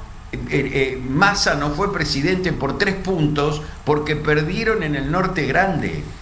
Entonces, esto puede convertirse en un nuevo ordenador, en algo que le dé una esperanza diferente al peronismo. En este momento donde el gobierno está mal, la gente está muy enojada, pero hay un 40% de antiperonistas que finalmente van a votar alguna opción de derecha, claro, y donde el peronismo necesita ganar en primera vuelta para asegurar que no le ocurra lo mismo que le pasó con Massa en el año 2023. Bueno, ahí, Roberto, me parece que entra otra etapa del análisis, que creo que hay bastante consenso, que es con el peronismo solo no alcanza. Exactamente. Si no me equivoco, diría que ahí no hay grandes discusiones. Eventualmente después se verá qué fórmula, qué manera de construir puentes y qué nombres propios son o tienen más posibilidades de ampliar ese ahora, lo que digo es que Cristina, también que por ahí no hay PASO, que están hablando de Cristina candidata a una PASO que todavía no está segura de hacerse. Por eso la jugada política, esto tiene que estar pensado también, en alguien que hace política tiene que tener plan A, plan B, plan C. Seguro.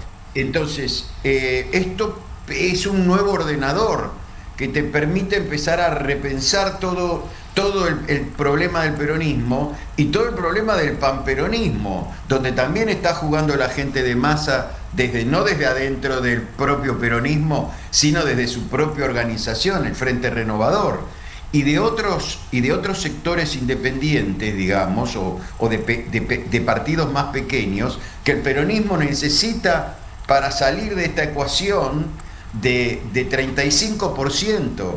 En la elección anterior, en la del año 25, donde Milei la ganó sorpresivamente con 40% y el peronismo la perdió con 35%. Ojo, si sumás todas las opciones peronistas, que fueron con marcas diferentes, porque el gobierno publicó que sacó 32% porque solamente sumó los que se presentaban con la marca Fuerza Patria. Fuerza Patria. Pero hubo otras marcas, para que tengas una idea de las muchas marcas. Gildo Infran en Formosa se presentó con el Frente para la Victoria, que es su partido desde el año 2003 y que gana y gana y gana. Entonces, cuidado con esto, porque Zamora en Santiago del Estero se presentó con 2 marcas y ganó los 3 senadores. Entonces, cuidado con los números que se dieron. Lo que sí ocurrió es que el peronismo sacó 35% y Milei sacó 40%, porque esos 5 puntos fue un cambio de orientación en el voto de los últimos 15 días. Y esto tuvo que ver con la intervención de Estados Unidos. Ahora, hay que estar preparados para que este peronismo rompa esa ecuación del 35% y llegue a tener ese 48%, digo un número que tuvo, que fue el que logró que Alberto Fernández sea presidente en el 2019. Y ahí juega también el propio deterioro del gobierno, al que le quedan muchos meses, por lo que dicen los especialistas, de deterioro económico, ¿no? Por supuesto, ¿y cómo salen de este deterioro económico? Porque si la gente esperaba hoy que el presidente diga algo concreto que le puede ayudar a la gente, no dijo nada concreto. Lo que dijo hoy es un cambio de rol del Banco Central, que en lugar de destruirlo, como decía, él lo quiere acomodar a su modelo, y lo va a hacer si logra los votos, y va a dejar por 6 años a Bausili como presidente del Banco Central, hablando de que el Banco Central tiene que ser independiente, y resulta que el que es socio comercial del ministro de Economía es hoy el presidente del Banco Central. Y esto la gente lo tiene que entender, aunque la gente... Vos sabés que alguna vez preguntamos en alguna encuesta si encuentra diferencias entre el Banco Central y el Banco Nación, y la gente no sabe cuáles son las diferencias. La gente no tiene por qué saber qué es el Banco Central, qué es el tesoro, qué es los pases, qué es los títulos que se pasan de un lado a otro, cómo pasa el dinero de un lado a otro. Esto no le importó a la gente lo que dijo Milei hoy. Si Milei quiere retomar la agenda pública, no es por este lado. Y la gente está muy enojada. Pero lo que ocurre es que tiene que aparecer alguien que logre abrazarla, que logre concentrarla. Por eso, además de lo emotivo existe, hace falta que haya un modelo también. Un modelo que también los abrace, los contenga y que les diga, así como Néstor Kirchner tomó lo que había hecho Duhalde y lo reafirmó y lo sacó adelante y le demostró a la gente que había vida después de la convertibilidad. Acuérdense el 2001, cuando se devaluó el 300%. Está bien que el número no era tan complicado como hoy. El dólar valía 1 peso, pasó a valer 3 pesos. Ahora, hoy, si hay una devaluación en este país, va a ser de no menos de 300%. El dólar vuela, va a haber una violenta hiperinflación en la Argentina. Entonces, todo esto está en juego. Si este gobierno va a lograr frenarlo o no lo va a lograr frenar, está tocando mucho a la clase media. Está tocando mucho a la clase media. La clase baja, lógicamente, está destruida. Los jubilados es un desastre, cada día peor. ¿Sabés cuánto tendrían que cobrar los jubilados de bono, los de la mínima? De ese bono de 70.000 pesos que lo empezaron a cobrar en enero del 2024, es casi 240.000 pesos. Sí, el otro día lo hablamos, era por ahí, ¿no? El número. 218.000 pesos. Debería ser actualizado ahora agosto del bono de 70.000 pesos, sí. Bien, Tito, gracias. En la complejidad de la escena siempre hay una mirada que nos da por lo menos una guía de por dónde abordarlo. Te quiero aclarar, son las primeras ideas. tratando de razonar, conociendo un poco cómo piensa Cristina. Mira, no voy a cometer la infidencia de decir con quién, pero en una charla con un dirigente hace unos días, coincidíamos en que hay momentos en que no hay que tener una certeza para poder decir algo que efectivamente sea relevante. A veces, con compartir la duda o compartir la pregunta, orienta hacia dónde va la conversación. Así que valoramos mucho por eso escucharte reflexionar. Roberto, gran abrazo. Gran abrazo para ustedes, que estén muy para bien. todos. Bueno, decía Roberto Bachmann, fuerte impacto sobre la clase media. Guido Bambini tiene aumentos, no apto para cardíacos, lo que va a contar Guido ahora. ¿Por dónde arrancamos, Guido? Sí, Pablo, trajimos unas placas para ver qué aumentos se vienen en el mes de agosto, que ahora arranca en próximos 2 días. Porque sí, tenemos aumentos, fundamentalmente de los servicios trajimos, Pablo, que es lo que uno puede saber de antemano. Veremos luego cómo van evolucionando los datos de los bienes. Y además tenemos cerrado el mes de julio. Entonces hay algún dato ya de mes cerrado de proyección de inflación. Bueno. Vamos a tener también el dato pronto de la Ciudad de Buenos Aires. El del INDEC a nivel nacional es más a mediados de mes. Pero bueno, las consultoras están planteando más o menos en la misma zona que junio. En la zona del 1,9% o tal vez 2% la inflación a nivel nacional. Pero vamos a los aumentos que se vienen para el mes de agosto. Tenemos la primer placa. Mirá lo que aumentan los trenes, Pablo. 11,6% sacuden de un mes a otro a los trenes metropolitanas de provincia de Buenos Aires. Porque vienen todos los meses, sí, ¿no? Sí. Lo de los trenes viene con un acomodamiento de precio relativo, diría el presidente, importante. Claro. Un acomodamiento para arriba importante. ¿Cómo me reacomodaron el precio relativo, no? Sí, eso dicen, claro. Eso dicen los que se toman el tren todos los días. Y de colectivos tenemos que aumentan entre 3,9 y 4,4%. El mínimo en provincia de Buenos Aires se va a 1.100 mangos y en Ciudad de Buenos Aires 853 pesos.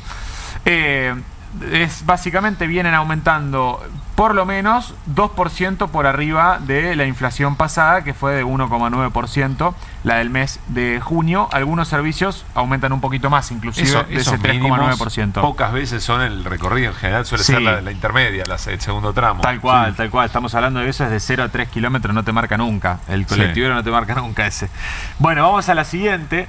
Para ver el resto de los servicios, que te decía lo mismo, el subte, cada día nos sorprendemos cuando venimos y vemos el precio del subte, 1.658 pesos. Peajes también 3,9%, subte y peajes, al igual que los colectivos, aumentan 2% por encima, 2 puntos por encima de la inflación pasada. Sí. Me parece que es la primera vez que el subte pasa el dólar. Que pasa el precio del dólar. No, ahora. Claro, en esta última etapa. Es un buen punto, Martín. Sí. Bueno, sí, ese 3,9%, tal vez el mes pasado también. No, por eso dije la última etapa, no solo este. Pero sí, es un buen punto, ya arriba de $1 el pasaje de subte.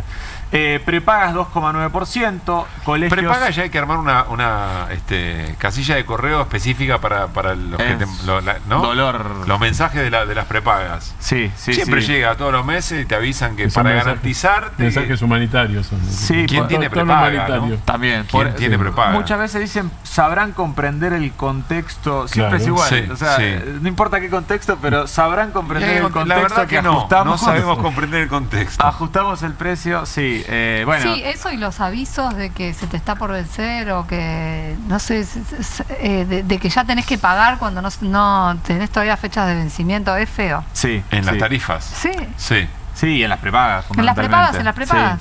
Sí, la prepaga te manda permanentemente que te está por vencer y todavía tenés tiempo. Tenés el mail de los aumentos siempre y tenés el de eso, de que no se te venció todavía, pero te dicen, usted tiene que pagar tal cosa. Tal cual.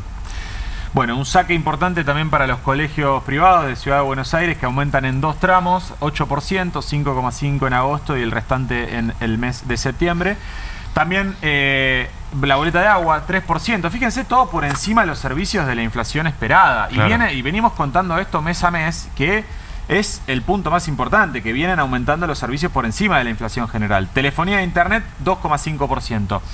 Vamos a la siguiente para ver un poco en términos acumulados. También una plaquita del Instituto de Estudios de Economía Política de UBA CONICET, que es muy interesante siempre verla. Fíjense de los servicios, nuevamente en términos acumulados, esto está hasta julio, no tenemos el dato de agosto, este es el último informe que hicieron, pero siempre es bueno traerlo, cómo esta canasta que construyen para el área metropolitana de Buenos Aires ha tenido un aumento cercano al 1000% ya en la era Milei, cuando la inflación acumulada está en 241%. Me refiero a la primera columna que dice variación porcentual contra diciembre del 2023. Que además está siendo bueno esto, porque debería comparar con noviembre del 2023, porque diciembre ya es un mes atribuible al gobierno, si no estaría dejando de lado ese 25% de inflación del primer mes de gestión de Milei. Y falta la columna de salarios. Perdón, ¿no? Sí, que lo tenemos en la 2185% de gas. Lo que es? Sí, impresionante. Transporte 1400%. Milei no pone estos números cuando hace esas cosas monstruosas, ¿no? No, pero sí te dice, esta es la reconfiguración de los precios relativos. Y el ancla es el salario. Por eso decimos el ancla sos vos. Por eso queda el salario tan retrasado. Bueno, lo tenemos para ilustrarlo en esta otra placa, Pablo. Fíjate, la curva naranja, te podrás imaginar, es la del salario, es la remuneración mediana sin estacionalidad de los trabajadores. ¿Qué color es el salario? No falles, la última, no importa si sos daltónico, no importa qué color. Drama, la de abajo. Bien por abajo, no se ve ahí, quedó medio, no se ve el dato, pero estamos hablando de un aumento acumulado de 200, digamos, parecido a la inflación. Y fíjate la nafta super, o todos los servicios en general, nafta super 631% de aumento, electricidad, gas y otros combustibles 847%, el tren 977%, colectivo 1500% y el subte 1700%, o por esos niveles los guarismos impresionantes. Y es lo que tenemos que repetir incansablemente, que básicamente, digamos, ¿por qué está siendo un tema de todos los días el endeudamiento de las familias y la morosidad? Bueno, porque los costos fijos han aumentado muy por encima de la inflación en el periodo de gobierno de Javier Milei. Entonces el ingreso disponible de las familias se ha visto reducido muy notablemente cuando le restás los costos fijos, cuando pagaste el alquiler, pagaste los servicios. O sea, eso que te pasa cuando terminas de pagar todo, es saber cuánto queda. Después del día 5, ¿no? Que pagaste todo, los servicios, o después del día 10, pagaste las expensas, pagaste el alquiler, ¿cuánto me queda? Bueno, mes a mes, por esta dinámica de que los servicios vienen aumentando por encima de la inflación, nos quedan a las familias cada vez menos, y eso es lo que implica, lo que significa el aumento del endeudamiento de las familias y de los ratios impresionantes que estamos teniendo de morosidad, Pablo. Gracias, Guido. Por favor. No, gracias por lo que contaste, por cómo lo contaste. Tal cual. Martín, ¿Milei se quiere instalar como el representante de Trump en la región? Sí, como el gran peón de Trump. El gran peón, el gran propagandista, el gran promotor, el gran agitador, en términos técnicos estoy diciendo, porque agitador si no suena una palabra izquierdista y a Milei lo irritaría mucho eso. Pero eso es lo que quiere hacer. Digo, ¿a quién tenemos en América Latina en este momento? En Sudamérica, en América Latina, porque arrancamos por América Central, una figura es Bukele, de las figuras de la ultraderecha. Sí. Bien. El Salvador no es la Argentina en términos demográficos, de importancia, de mercado, etcétera, etcétera. Es importante para Estados Unidos, pero no es la Argentina. Competidor posible de la Espriella, que está por asumir en Colombia. De hecho, Milei va a ir a la asunción de la Espriella. Colombia es un país importante, Colombia es uno de los destinos principales en el mundo de la ayuda militar norteamericana.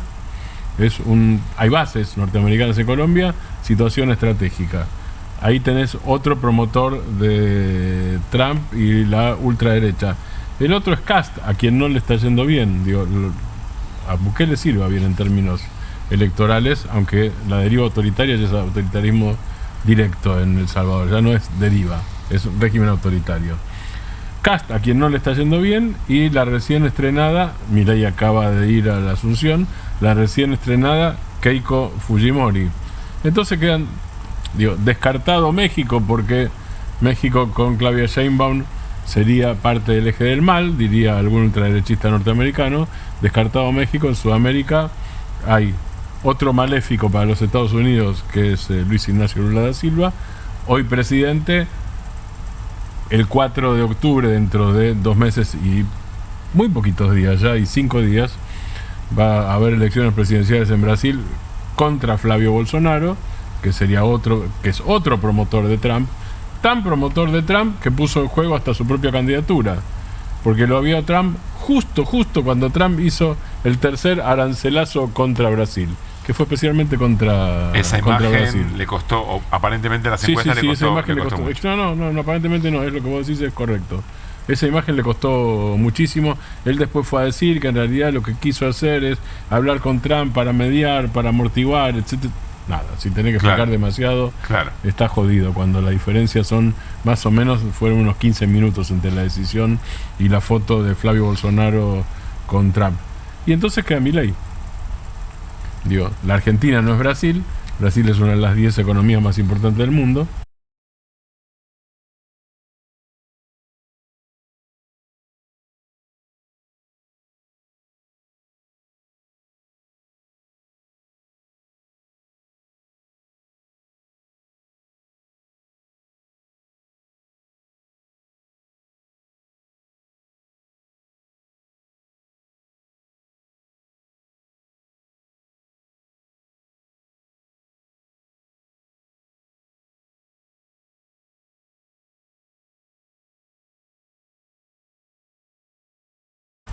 Arancel es tarifa, ¿no es cierto? En portugués y en inglés.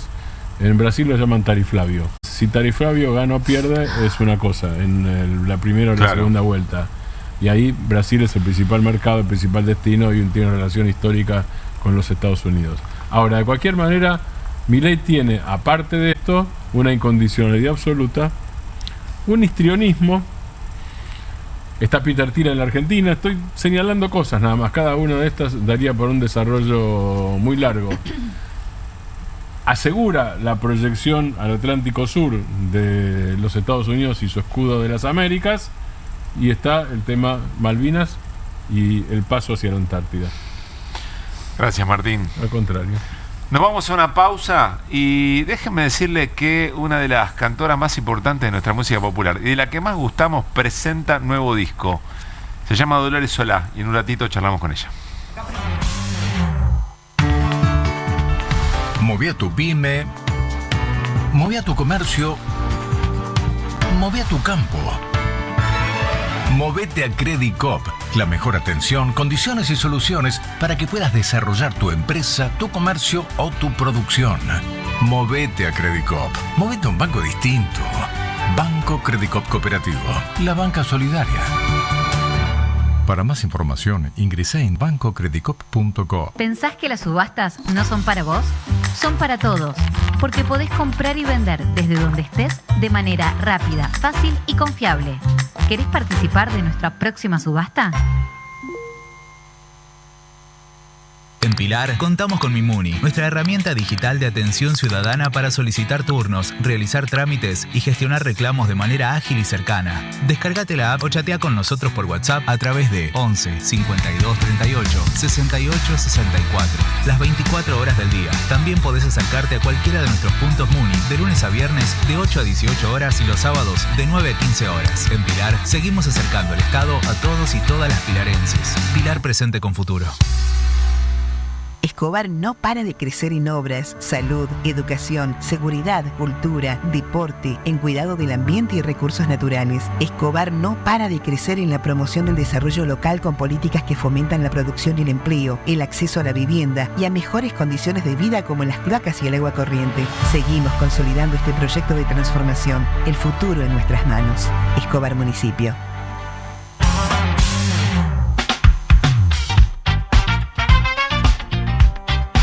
¿Necesitas llegar tranquilo a fin de mes? Tené un préstamo 100% online con WeCred. Te damos un préstamo personal de hasta 600.000 pesos. Acreditación por CBU dentro de las 48 horas. Mínimos requisitos. Cuotas fijas en pesos. Rápido, simple y seguro. Ingresá ahora en wecred.com.ar.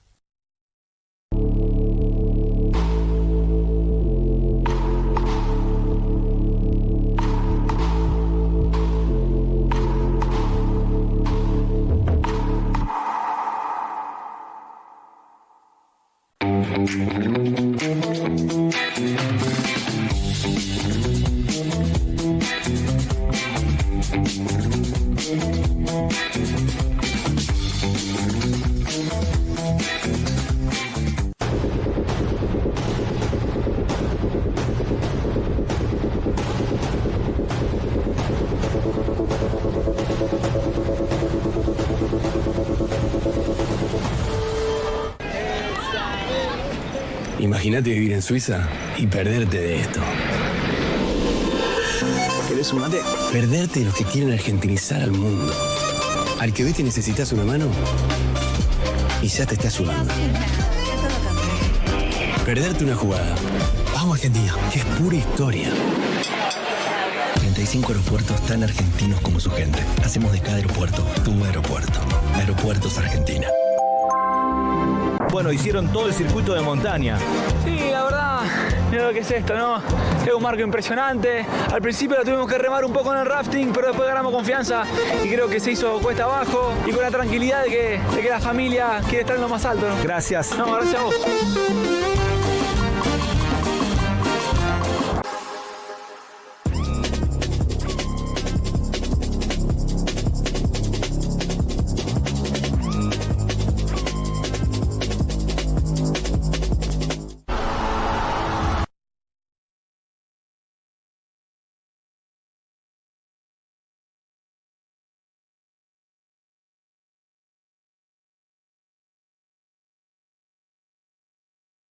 Con Telecentro, el verdadero planazo es en casa.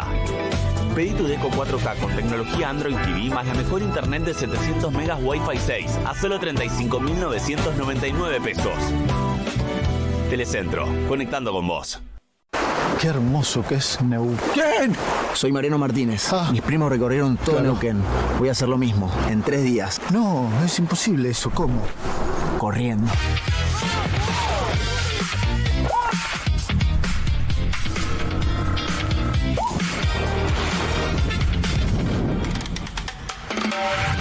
Todo esto es Neuquén. Siempre hay algo detrás que ayuda a que las cosas sucedan. Y eso es lo que hacemos. Detrás de un buen asesoramiento financiero está la entidad líder del Cono Sur. Puente. Construyó un equipo basado en la humildad y la colaboración. En noticias de esta semana, Lionel Scaloni, la lección del argentino ejemplar. Su estilo de liderazgo conmovió a una sociedad dividida por los egos y acostumbrada a la confrontación. ¿Aprenderemos algo? Además, el nuevo boom de los cines, plan en estudio para la visita del Papa y Healing Fiction, el fenómeno de los libros para sanar. Revista Noticias. Entender cambia la vida.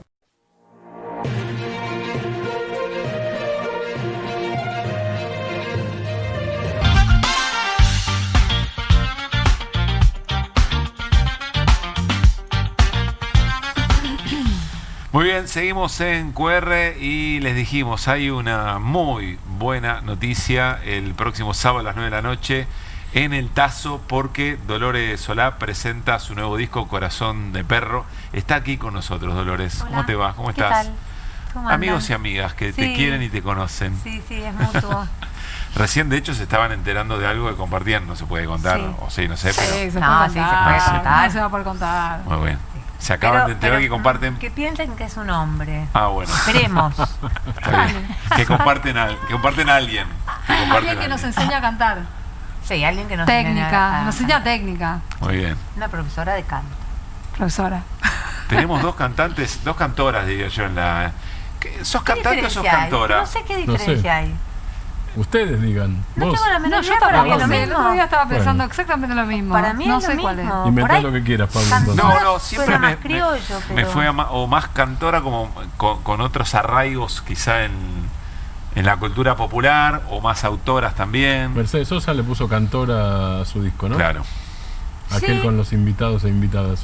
No, No. era ese. Nunca me puse a pensar, No. pero es verdad que cantora suena más criollo que cantante, que puede ser lírica. Corazón de Perro, por algunas críticas que hemos leído, tiene bastante que ver con músicas que te formaron. ¿Eso es efectivamente así o es un cliché que, No, que es encontraron así. colegas para No, contar del no, sábado? es así. Hay muchos autores, o varios autores que me acompañan desde niña. Hay una canción de la Guerra Civil Española, que casi fue una canción de cuna prácticamente. ¿Cuál? Gallo Negro, Gallo Rojo, que en realidad es de los 60, no es de la Guerra Civil, pero habla sobre la Guerra Civil. Y siempre la canté y de chica y demás. Y ahora la canto. desde otro lugar, porque era como una postal de la guerra civil y ahora habla del presente. ¿Hay algún tema tuyo? Hay 5 temas míos, sí, es la mitad mío y la mitad versiones. Es El gallo negro, gallo rojo, hay una canción de Violeta Parra, una de Silvio Rodríguez, una del Tata Cedrón y Alposta, y La Rodada, que es una canción criolla que cantaban Gardel y Corsini. Para quienes te conocen desde el tango, bueno, el tango es una de tus facetas, digamos, pero la chilinga está muy identificada. Perdón, la chilinga. No es la primera vez. Percusión. No es la primera vez, así que no te preocupes. Está muy asociado, digamos, pero es una faceta. Creo que acá hay un tango, ¿no? Acá hay un tango compuesto por mí, sí. Bueno, y te vas a encontrar con qué climas en estos tiempos para llenar un tazo, para mostrar canciones nuevas y sobre todo, bueno, en este repertorio que te forma, que está lleno de valores. El encuentro con el público siempre es lindísimo. Siempre me pasa algo muy fuerte con el público, una cosa de ida y vuelta, de mucho humor, de improvisación, donde lo ideológico es fuertísimo,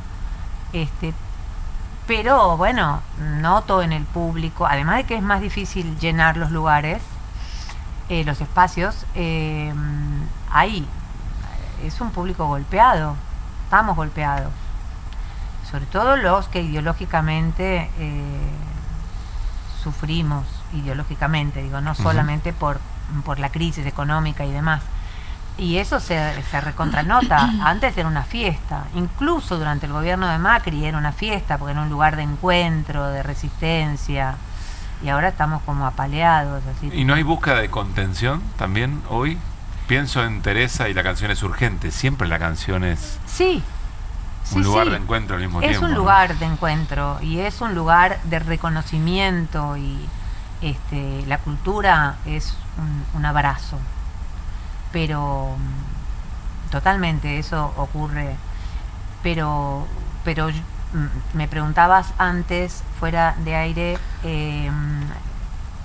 qué noto, digamos, en estos tiempos, y noto eso, noto una cosa de antes nos encontrábamos y iba creciendo el calor y los comentarios y ahora no pasa eso. Ahora vamos a volvernos, no más. Bueno, pasaron cosas eventualmente, claro, pero entonces, también durante el gobierno de Macri era un lugar de resistencia y de alegría y de calor y de fe y de esperanza. No es así. De todas maneras, no crean que es un lugar deprimente. Nos reímos, no, yo diría más bien todo lo contrario. Diría más bien todo lo contrario por aquello de la canción y del... Sí. Que no hay euforia.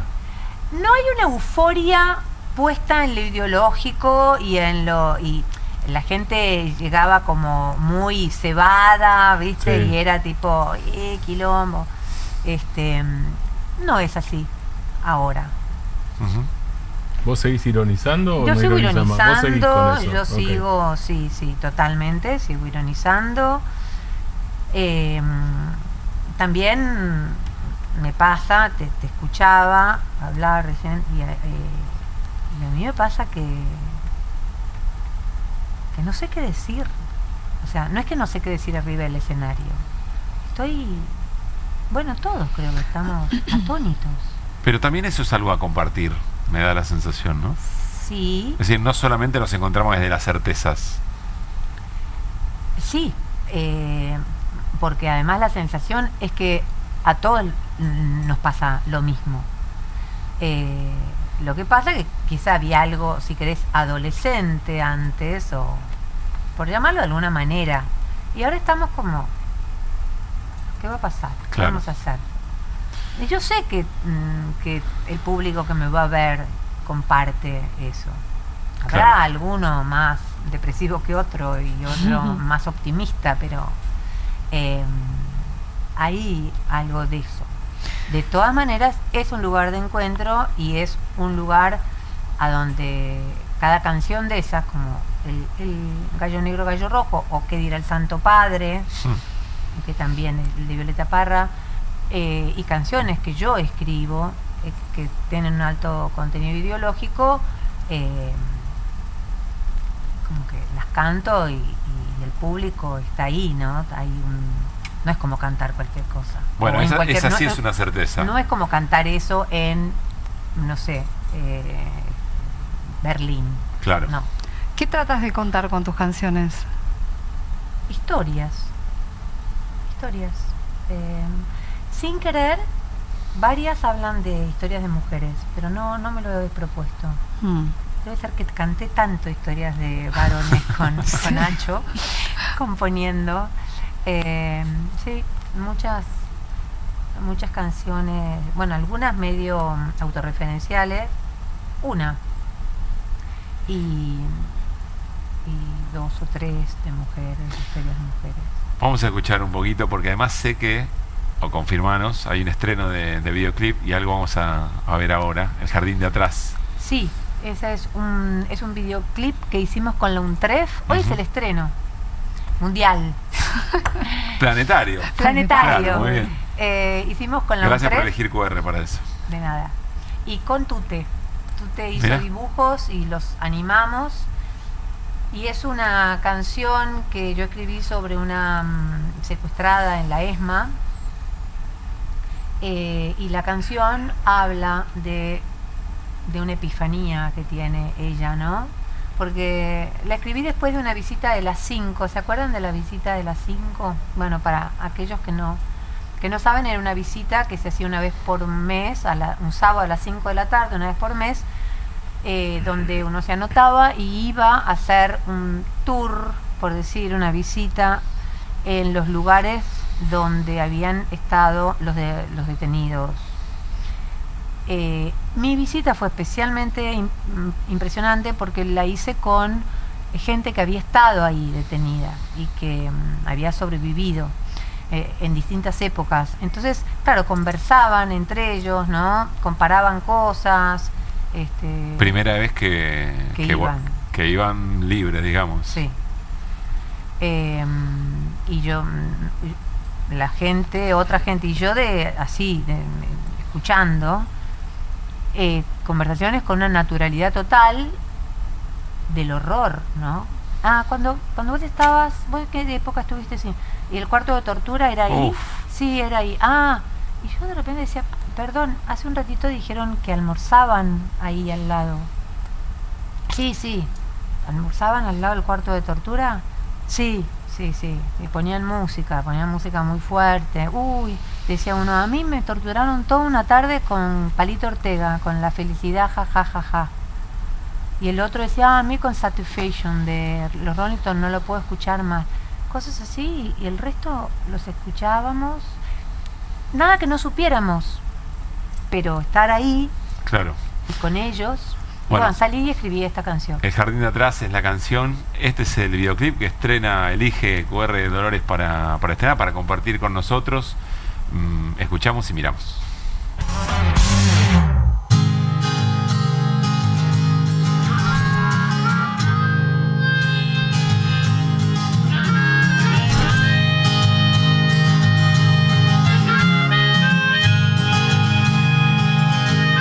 Recuerdo mi infancia y un juego de azar,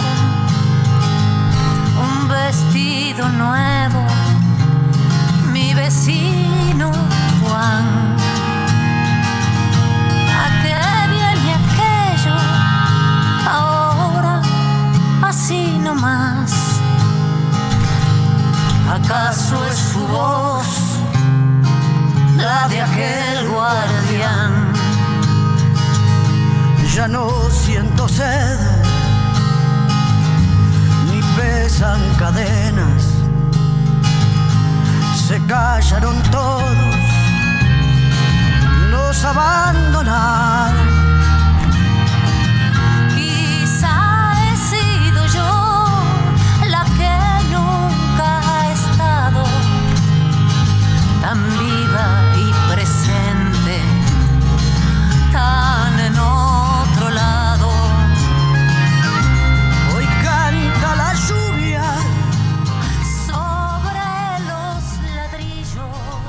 Bueno, nos va acompañando de fondo. Esas arboledas son de la... Sí, de los jardines.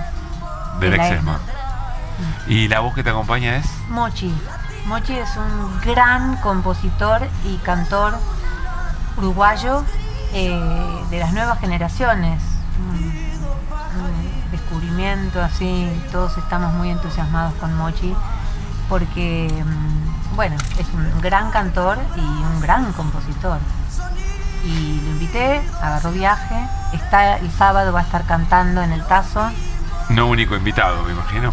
No, va a estar también Guillermo Pessoa, que produjo una canción que está en el disco, que es del Tata Cedrón y Alposta, que es una canción de cuna a Santos Godino, a Patricio Orejudo, y que lo invité a Melingo a cantarla, y la produjo Guille. Entonces lo invité a Guille a tocar el piano y a cantarla conmigo.